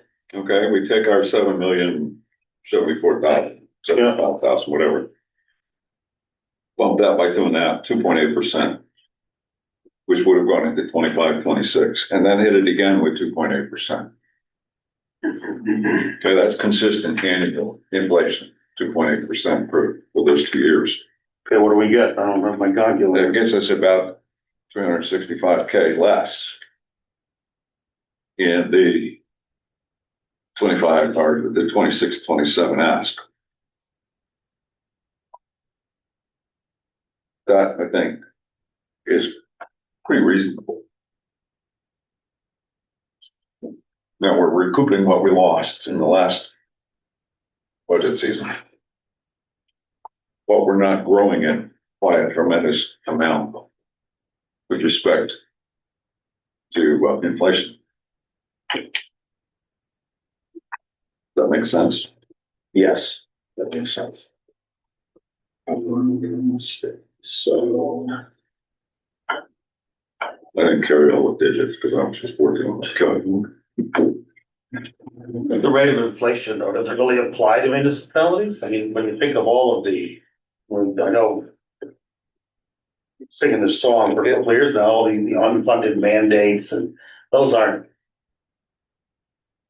just having to put up a camera on the ballot box and, extended election times, and that doesn't really. And it doesn't cover health insurance going up by 32.4%. Exactly, you're right. Those things are rather unique, I think, that don't, to say, oh, it has to just match the rate of inflation. I understand the feeling behind that, and I'm not saying it's wrong to target that, but it isn't like the town is necessarily tied into the consumer pricing index and rates of inflation in the same way we as individuals do. No, but it does affect the taxpayers. Hey, I'm one of them too. I do that too, twice a year. All right, so here's a number for you guys. Excuse me. If we go to the bottom line, Public Works, page 8.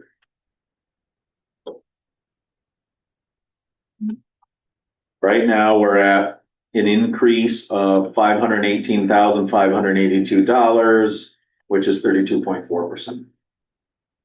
If we take $293,000 out of that, it now means our increase is $225,582, which is a 14.1% increase. Maybe they can have a bake sale or something. Troy. You may need to go work at the garage for a little while. They're sort of hard for a couple of days. I did my, I'm joking, but remember a time when the fire departments used to be able to support themselves through local fundraisers, and that's not possible anymore. But there was a time when those things worked, but they don't anymore. Yeah, well, there was a time you could buy everything versus for themselves. Yeah. Not anymore.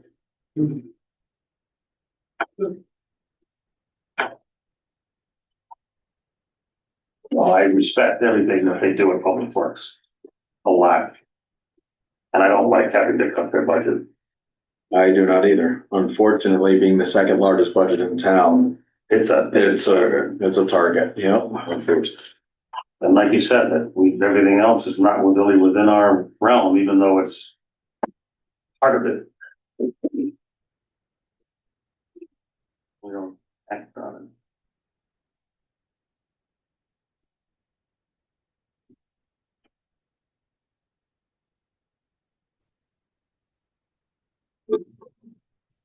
And I'm doing some math. Good. We'll just get an idea of what the impact is if I'm doing it right. Doing that. Should have had the spreadsheet go. All right, so. If we take the 2,000 we already took out of senior. And we take 293 out of public works. That brings the total selectmen budget from a 12% increase down to a 6% increase. What else to do? I think we do that and send it to the Board of Finance I and let think them that's- work with the rest of it. I think that's the best we can do. I think we've cut it. I think we've done a pretty good job. Giving them something to work with. Brag about it being a good job. No, I mean, I don't like anything that we've cut, but I think we're not gonna send. That. True. And we have to be able to explain that these reductions, reductions and increases. Yeah, I mean, we could take the easy way and say, oh, let the Board of Finance figure it out Thursday. I'm not sure that's good partnering. It's not a good partner. But a lot of the gray area is their area.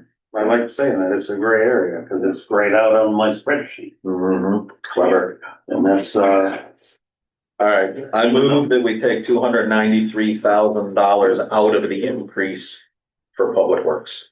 I second it. Okay, now let's have discussion. I know, it hurts, right? It hurts. I don't like it. I don't like it either. Like, how,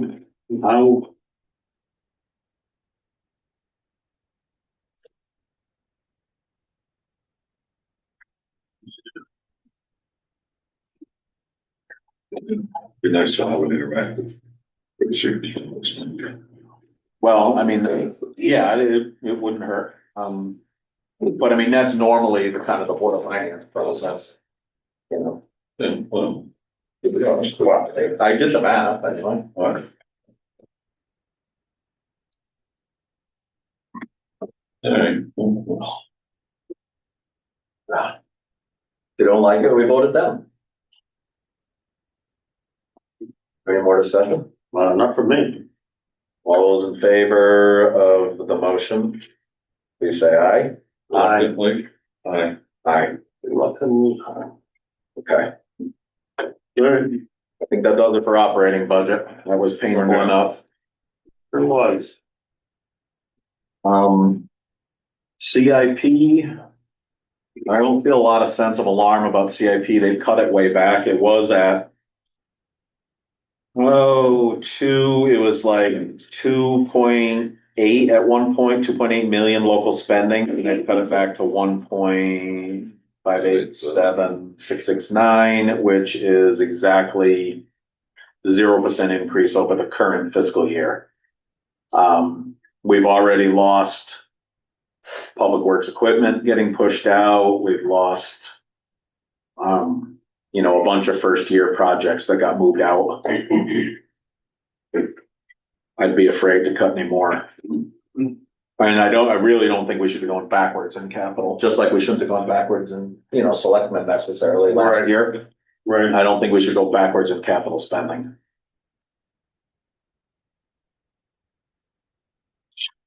For the purpose of discussion, I'm gonna make a motion that we accept the capital plan as presented. Do I have a second? For the same reason, yes. All right, I have a second for discussion. That's how it works. Just in case there was any misconception, this is for discussion. But it always is that. I know. Parliamentary procedure, you make a I motion, am, you discuss it. I am, and you vote. I know. We always discuss it. Unless it's a non-debate. Okay, Is there such a thing? there are non-debatable motions, yes. Like adjournment? Adjournment, calling the question. No.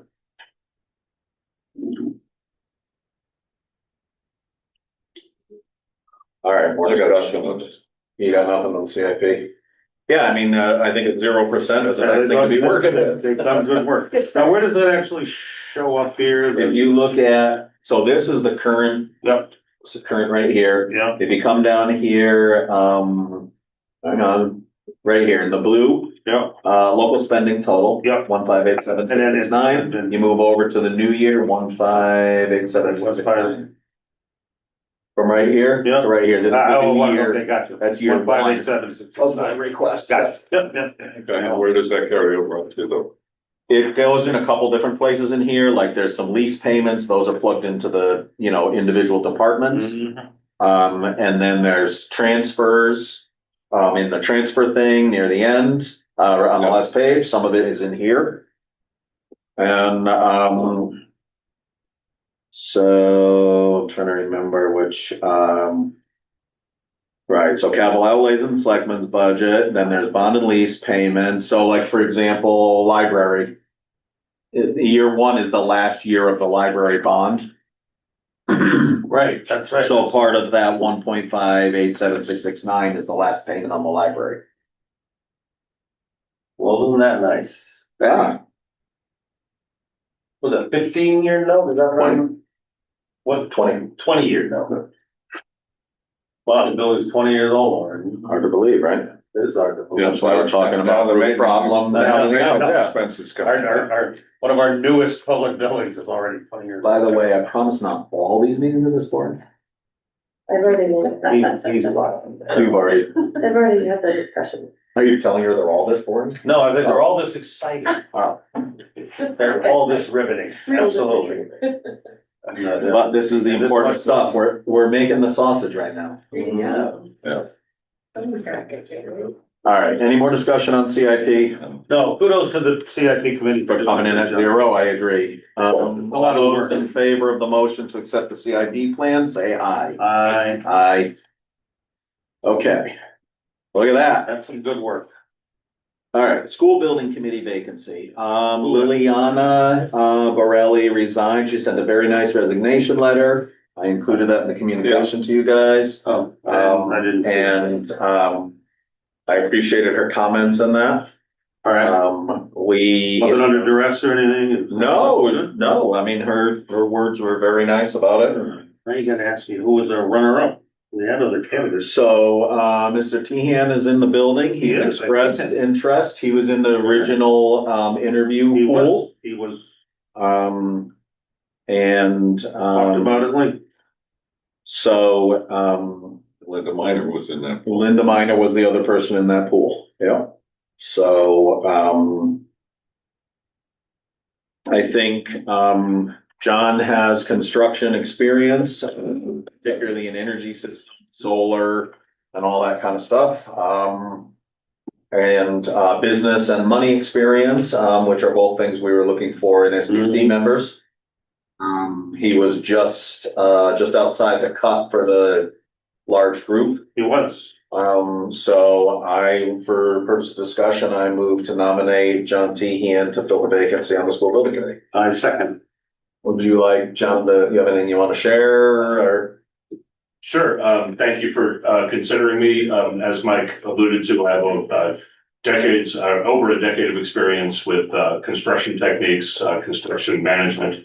Also have multiple decades managing large sums of money. I worked for Fidelity Investments for years, programmed their computerized system that tracked over $4 trillion in people's investments, and we balance that to the penny every day. So I'm used to the big numbers, and I'm also well-versed on all aspects of construction project management. So I think that I'd be an ideal addition to this committee, and thank you for considering me. All right, John, from the original questions, the original interview panel, you already answered all those questions. There are a lot of topics valuable to keeping this thing moving on, and probably the most important, because I think all three panelists asked us a version of this question, is the ability to work with others and compromise and see other people's points of view. You're a strong proponent for some green energy alternatives, and that's an important conversation, but it also sometimes comes with upfront expense. Are you willing to kind of be in the debate and see the other sides? and work with people on. Everyone should advocate for what they want, but they also have to be able to work as a team for a committee. Absolutely. And during my 20 years at Fidelity, I was well known for being a consensus builder. I could, attend a meeting and come out of the meeting with consensus on path forward for what we needed to do. I think that I can fulfill that role on this committee as well. Okay. Gentlemen, thoughts, questions? What we like to hear. I think we should be replacing closer to the departing member with respect to party affiliation. Well, it's not, party is not a relevant thing in the school building committee. There's no minority representation things. It's about are people qualified to do the job. I know.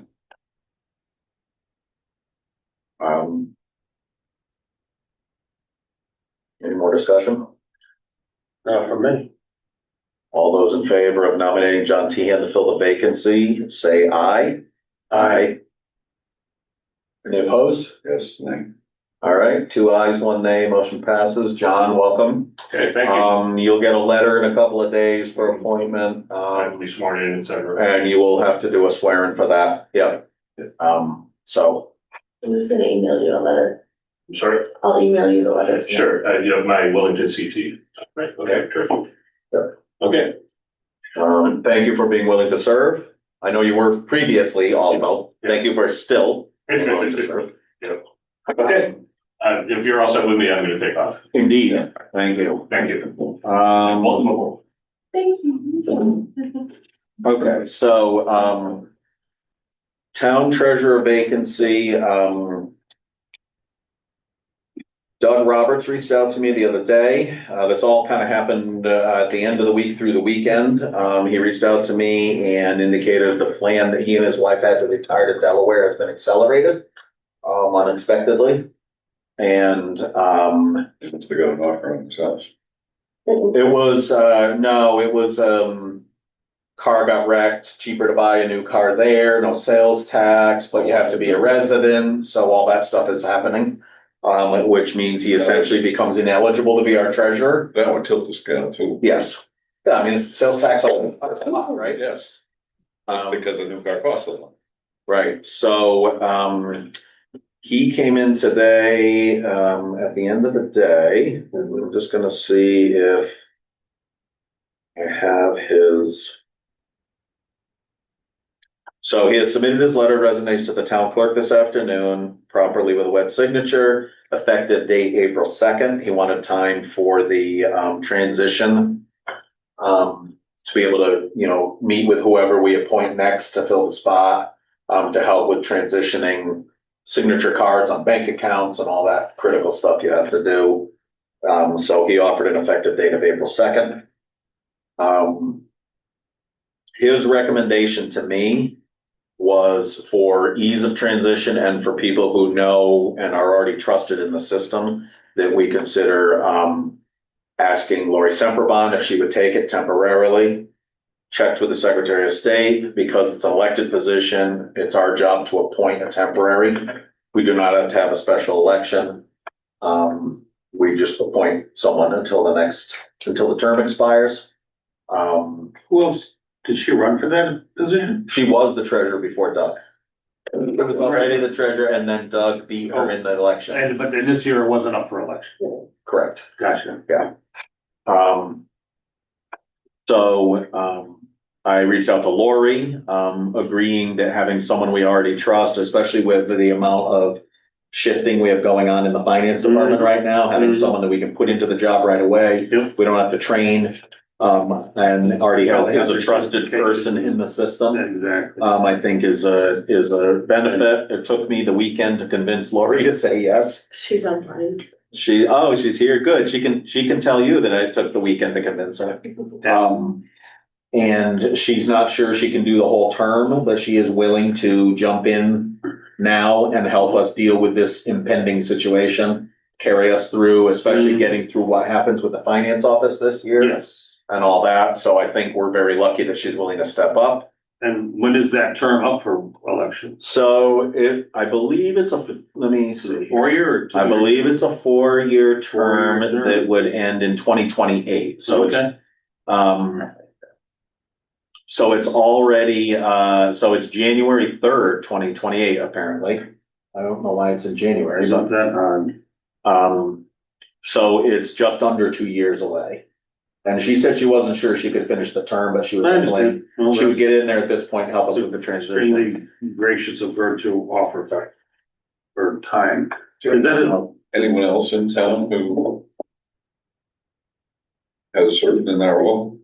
Not in recent years. The last person before Lori, I believe, might have been Diane Buick. Yeah. And then I don't remember who was before Diane. I remember Diane. Tish was treasurer before Diane? Oh, okay. See that? And these people with historical information sitting in the corners, Well, if you wanna go back a few decades. former first select. Yeah. yeah, only My brother was Hang out. Still won't. Who was your mom? Yeah, it's going back a long time. yeah, I'm sure there were. All right, so for discussion, I'm going to nominate, I'm going to make a motion that we appoint, Lori Semperbond, to the treasurer's position effective April 2nd, 2026, through the end of the term, January 3rd, 2028. Can I get a second? I'll second. Okay. More discussion? Why don't we ask Lori to Well, this was Doug Roberts, the outgoing person, suggested this. give us his recommendation? His recommendation. Yeah, absolutely. Before I even said anything, he said, here's what I think you should do. So, Lori, do you wanna pop in and say anything? Like, what was the end? Talk about how much I twisted your arm? What was the And ending? 1/3/28. Okay, Alright. No, I'm sorry, did you ask me a question? yes, we're talking about the possibility of appointing you to fill the treasurer's position effective, April 2nd. Do you wanna talk at all about it or complain about me twisting your arm or anything like that? No, but I feel that things are already stressful in the finance office. I know Sherry's doing a good job, but she's covering 2 jobs. And I think trying to bring in somebody new who doesn't really know how the different accounts work and the software and everything else would be really stressful for everyone. And although I'm very happily retired, I'm willing to step up and fill the position. Maybe not until the municipal, but I would make sure that we found someone and I trained them if that were the case, if I stepped down. But I think it would make the most sense and the least disruption. I mean, I believe I would have to resign from the Board of Finance, unfortunately. But Mike, you were gonna look into that. Yeah, I don't have a clear answer on that because there's a little bit of information about stipend positions and also if it's because Board of Finance may have purview over Treasury. I'm just trying to get a clear answer on that, but I think you're correct. Yeah, I think so too, even though it's a stipend. I think something like the Board of Assessment Appeals stipend would probably not be an issue, but it's a stipend, but it's paid as a salary. I don't know, so let me know about that. But at least I can, be part of the deliberations there as we go through the discussions, for the budget. But yeah, so I'm stepping up because I think it's in the best interest of the town. Thank you, Lord. Lord, this is Andy. What role does the treasurer play in the day-to-day business of the business department? I normally, if I go in there, which I do, I haven't ever seen the treasurer there during the day. Basically, Andy, the treasurer deals with all the revenue. And so it's the treasurer's job to make sure there's enough money in the accounts when they do the payroll or bills or whatever. And so it's not so much that there's direct interaction, although the assistant business manager, when I was there, it was Tish. She had access to the accounts and she actually took over. The assistant business manager took over a lot of the job that was the treasurer back when it was 25 hours a week. and we changed Yeah. it to 8 so that the treasurer is primarily responsible for the revenue in the bank accounts. But if you brought somebody new in, first of all those accounts have to be changed over so that the new person is a signatory on those accounts, and you have to deal, with all the online for M&T Bank and Berkshire Bank for the library, and there's just all of those accounts and reconciling the accounts, and it's really its own separate job. But I think it would be a lot of work for Sherry with somebody who didn't know the job. Hopefully I can go in there and step in and get things moving, and it won't involve the rest of the finance office, but a new person who needed to be trained would involve a lot of effort by Sherry to help that get going. It would siphon away already limited resources just in Right. training and education, and that's, well, I appreciate you stepping up. Thank Thank you. you. And thanks for the explanation. You're welcome. That makes sense. Yeah. Okay, any more discussion on this motion? All those in favor say aye. Aye. Aye. Thank you, Lori. You're welcome. Talk to you soon. Yep. You get an appointment letter also. Okay. Yes, I do. I'm good. So here's a fun and kind of exciting thing. Or maybe I'm just geeky and that's why I think it's fun. Or both. Or maybe it's both. So for years, since the previous school building committee got engaged, there's been discussion about the deed restrictions on Hall Memorial School. Yes. And what that meant for the town in any kind of future planning. There also started a conversation which really took off in the last few months, previous to me taking office, about an agreement between the Hall Foundation, who was the beneficiary of those deed restrictions. Yeah. Noisy. There was very good discussion before I came into office about the Hall Foundation willing to sort of renegotiate the deed restrictions and modify the deed restrictions. And that resulted in this document we have in front of us, which was signed by the Hall Foundation just recently, February 19th.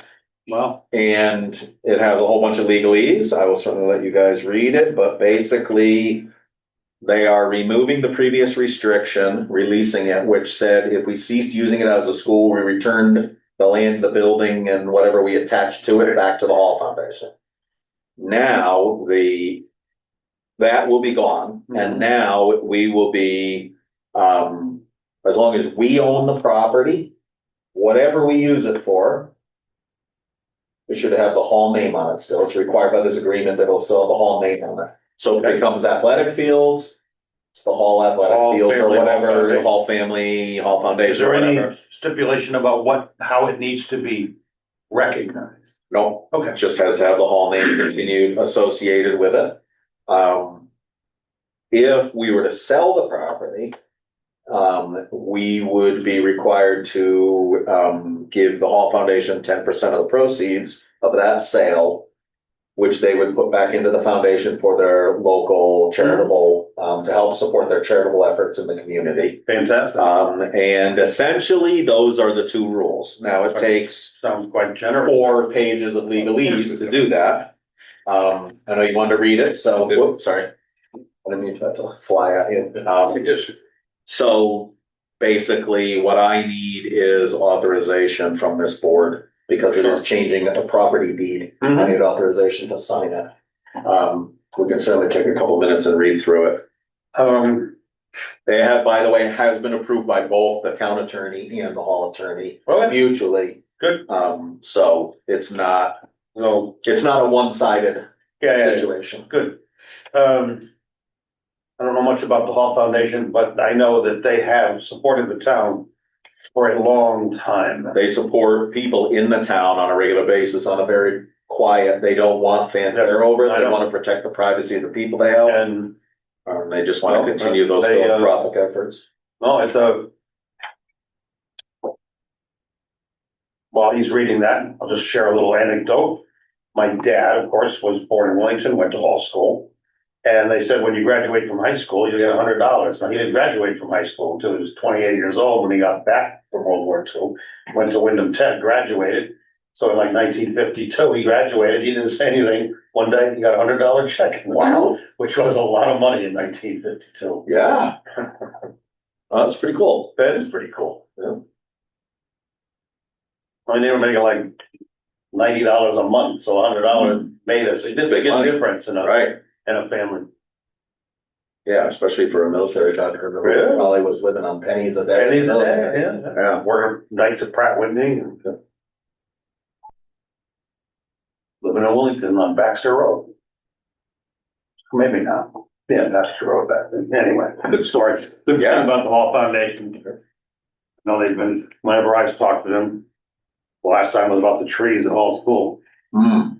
Now, I know that was a concern for several of the old souls in town that to just hand off basically a toxic waste site off to a family would have been rather disingenuous and didn't sit well with a lot of people. And they were referencing some minutes dated back in the 50s about returning it in newer, better condition and all that other stuff. So I'm glad Just for legal reasons, I will say it was never determined to be a toxic waste site. No, I know, that's true. It's not a super fun site. It's not a super fun site. No, it is not a super fun site. I do get your point, handing a heavily modified piece of property back. Right, yeah. Here, have this giant building. Yeah, it never felt quite right that really was gonna happen. I'm glad it was resolved in this type of favor, and I think we would be. Yeah, and I think there's definitely, in the people I've talked to, in town and on the school building committee, there's a lot of interest in maintaining that history. I think they should be. So for example, if the committee decided to do a significant renovation, they would carry on the Hall legacy. If they decide to build a new school on the same property, they would carry on the Hall legacy, and maybe even some of the architectural features or design of the current building to carry that legacy. There's a lot of the fact that that's something that Ralph and I talked about a lot in the previous school building committee, that the Hall School is near and dear to our hearts. Sure. Also having been graduates. That's right. All three of us graduated. Yeah. Me too. Christina? Rachel. Yeah. Rachel? Yeah. Quite a generations. Did you graduate from Hall School? Went through that. But I'm the only one sitting here who graduated from Hall School while Before there were still 4 class zones. Oh, you were in the original building? I was in the original building. They were adding on the very first edition when I was in 7th and 8th grade. Yeah. I was there when they put on the second edition. Same thing In the for portable. center schools. Remember the portables in the back? Oh, yeah. I spent, 3rd grade, 4th grade, 5th grade. Yeah. I was up through 7th grade, and then they did the thing in 8th grade. We had that whole year. I was the first class in the new school in 81. Yeah. Nice. 80 to 81. Yeah. Okay. You want to? I don't want to read it. I think my 8th grade class at 28. Yeah. Okay. So whatever happens to it will become town property. So in the event. It's already town property. Right, it's already town property. Now It preserves it as town. preserves it as town property. Right. It removes the return. It removes that return thing in the deed. Yeah. Adds I won't stipulations. speculate. Right. So just so we understand what the process is here, I'm gonna make a motion in a minute for you guys to authorize me to sign it. Yep. You will both sign as witnesses, and then Shannon is going to notarize it.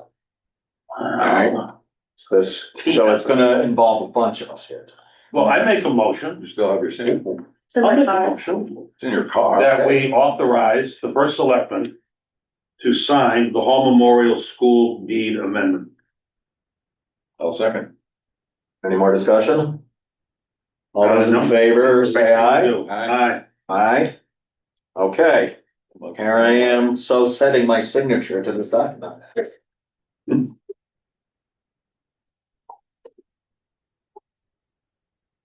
I All witnessed, right, I witnessed it. I need to sign and print it too. Those are paper. Yes. oh, because your name's not under the line, that's right, yep, gotcha.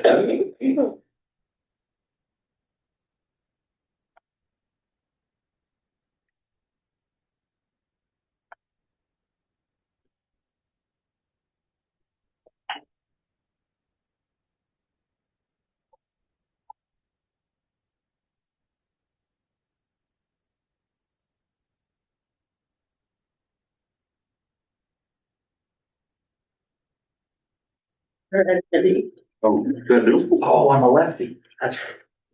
No, he's trying to sign him back into the pen. No, it just sounded like you said other hand. No. And I was like, what? Other end. I wasn't paying attention. All right. Okay, so Shannon, you will take care of the notarization. Yep. And then hand it back to me. It's filed in there. All right, yes, it goes in the land records tomorrow. I don't get paid enough for this. All right, I feel really good about that. I think that's. Yeah, me too. That's awkward. And I'd like to thank particularly the Hall Foundation because it was really their, historic, benefit that deed restriction was there for, and that they relieved us of that restriction. Yeah, no, that's, to the town's benefit, Absolutely. which is great. It continues the legacy of the Hall family Sure. and, the Hall Mill operation, Yeah. donating to the town. Yeah, it was a flagship school in its day and, It was more than a school though. Also a social site. it was, yeah. Everything happened. All right, so, good and welfare. Again, introducing Hannah Rhoda McNabo, the new administrative assistant, who will be starting probably on the 23rd, right? Or that week anyway. Definitely that week. Yes, definitely that week, yeah. Thank you for. And thanking Shannon again for hanging in and helping us a little bit and starting to train Hannah. Anything else for good and welfare? Oh, well, what do I want to answer about? Oh, it probably isn't really them. I want to talk about it just because, Cause you feel like it. yes, I don't know what else to talk about. But adjourning? When I was young, no, How? 7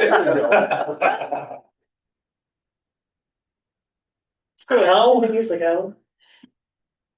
I'm just gonna throw it out. Is there a time when two selectmen could meet in public just to discuss things that are relevant to our jobs and duties, but are not decision-making? We want to do it transparent. We want to do it in a public forum. For instance, if I wanted to say, Ralph, can you and I go over the state statutes concerning CIP and school building committees, and we want to talk about it so we understand them more fully. I believe that is technically a, meeting. It's a meeting, Yes, but because any two is a majority. Exactly. Now, and I think Yes, any two is a quorum. there's a quorum. Correct. Right. But there are no actions taken. Right. So there's some wiggle room in there to look at FOIA things about specifically about actions taken versus if you're doing business. Right. Right, so people think of actions as motions, doing business is more broadly interpreted, and if you look at all the FOIA cases that have been adjudicated, there's a million of them there Yeah. on the FOIA website.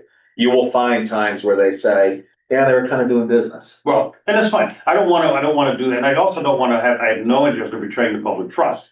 I'm very comfortable doing these things in public, but they're very boring. I don't think they need to be Zoom meetings. I think they need to be public. Well, that's why we did that budget workshop without Zoom, we just did it at the table because it's.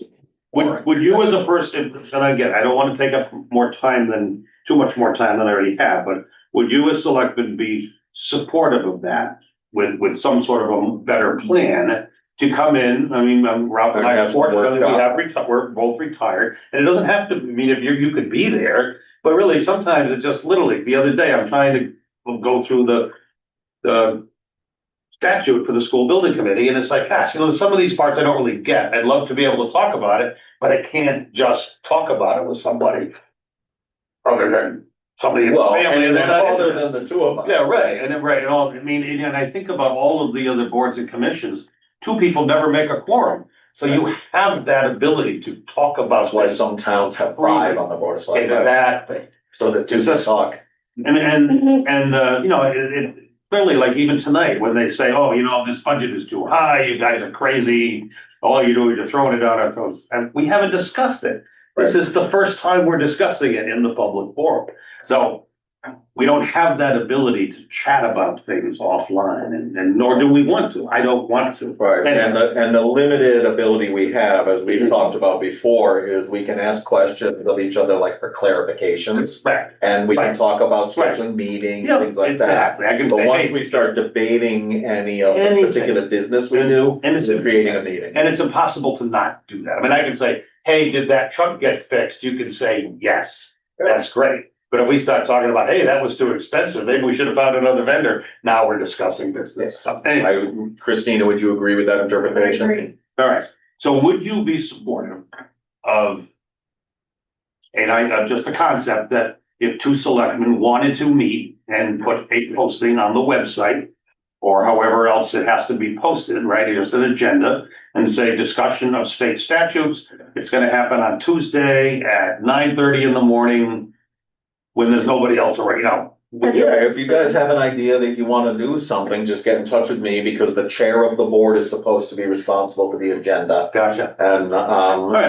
then, we'll make sure we're not violating anything, or if there's information I need to get you guys for a conversation. All right. But keep in mind, it's a public meeting, which Of course. means not only I could show up, but anyone could show up. Anybody can show up. And if they wanna listen to me ask stupid questions, come on. All right, cool. Thank you. That's You're it. not allowed to discuss how you're gonna overthrow me. Well, forget it. I don't wanna do it now. By the way, you don't have to fight too hard. I love the job, but I'd be okay retired. The old thing is like, yeah, sure, you can have my job, just not while I have it. And you're more than welcome to it. Okay, are we done Thank with you. good and welfare? That's all I had. What do you? Anything else? No. No, nice day, snows nothing, isn't that great? Time for It's gonna be 70 tomorrow. motion. Yes, please. Okay. Can you make to adjourn? I second the motion to adjourn. All in favor, say aye. Aye. Aye. The meeting is adjourned at 8:42 PM. Thank you all for attending. All right. Well, that was a bit of an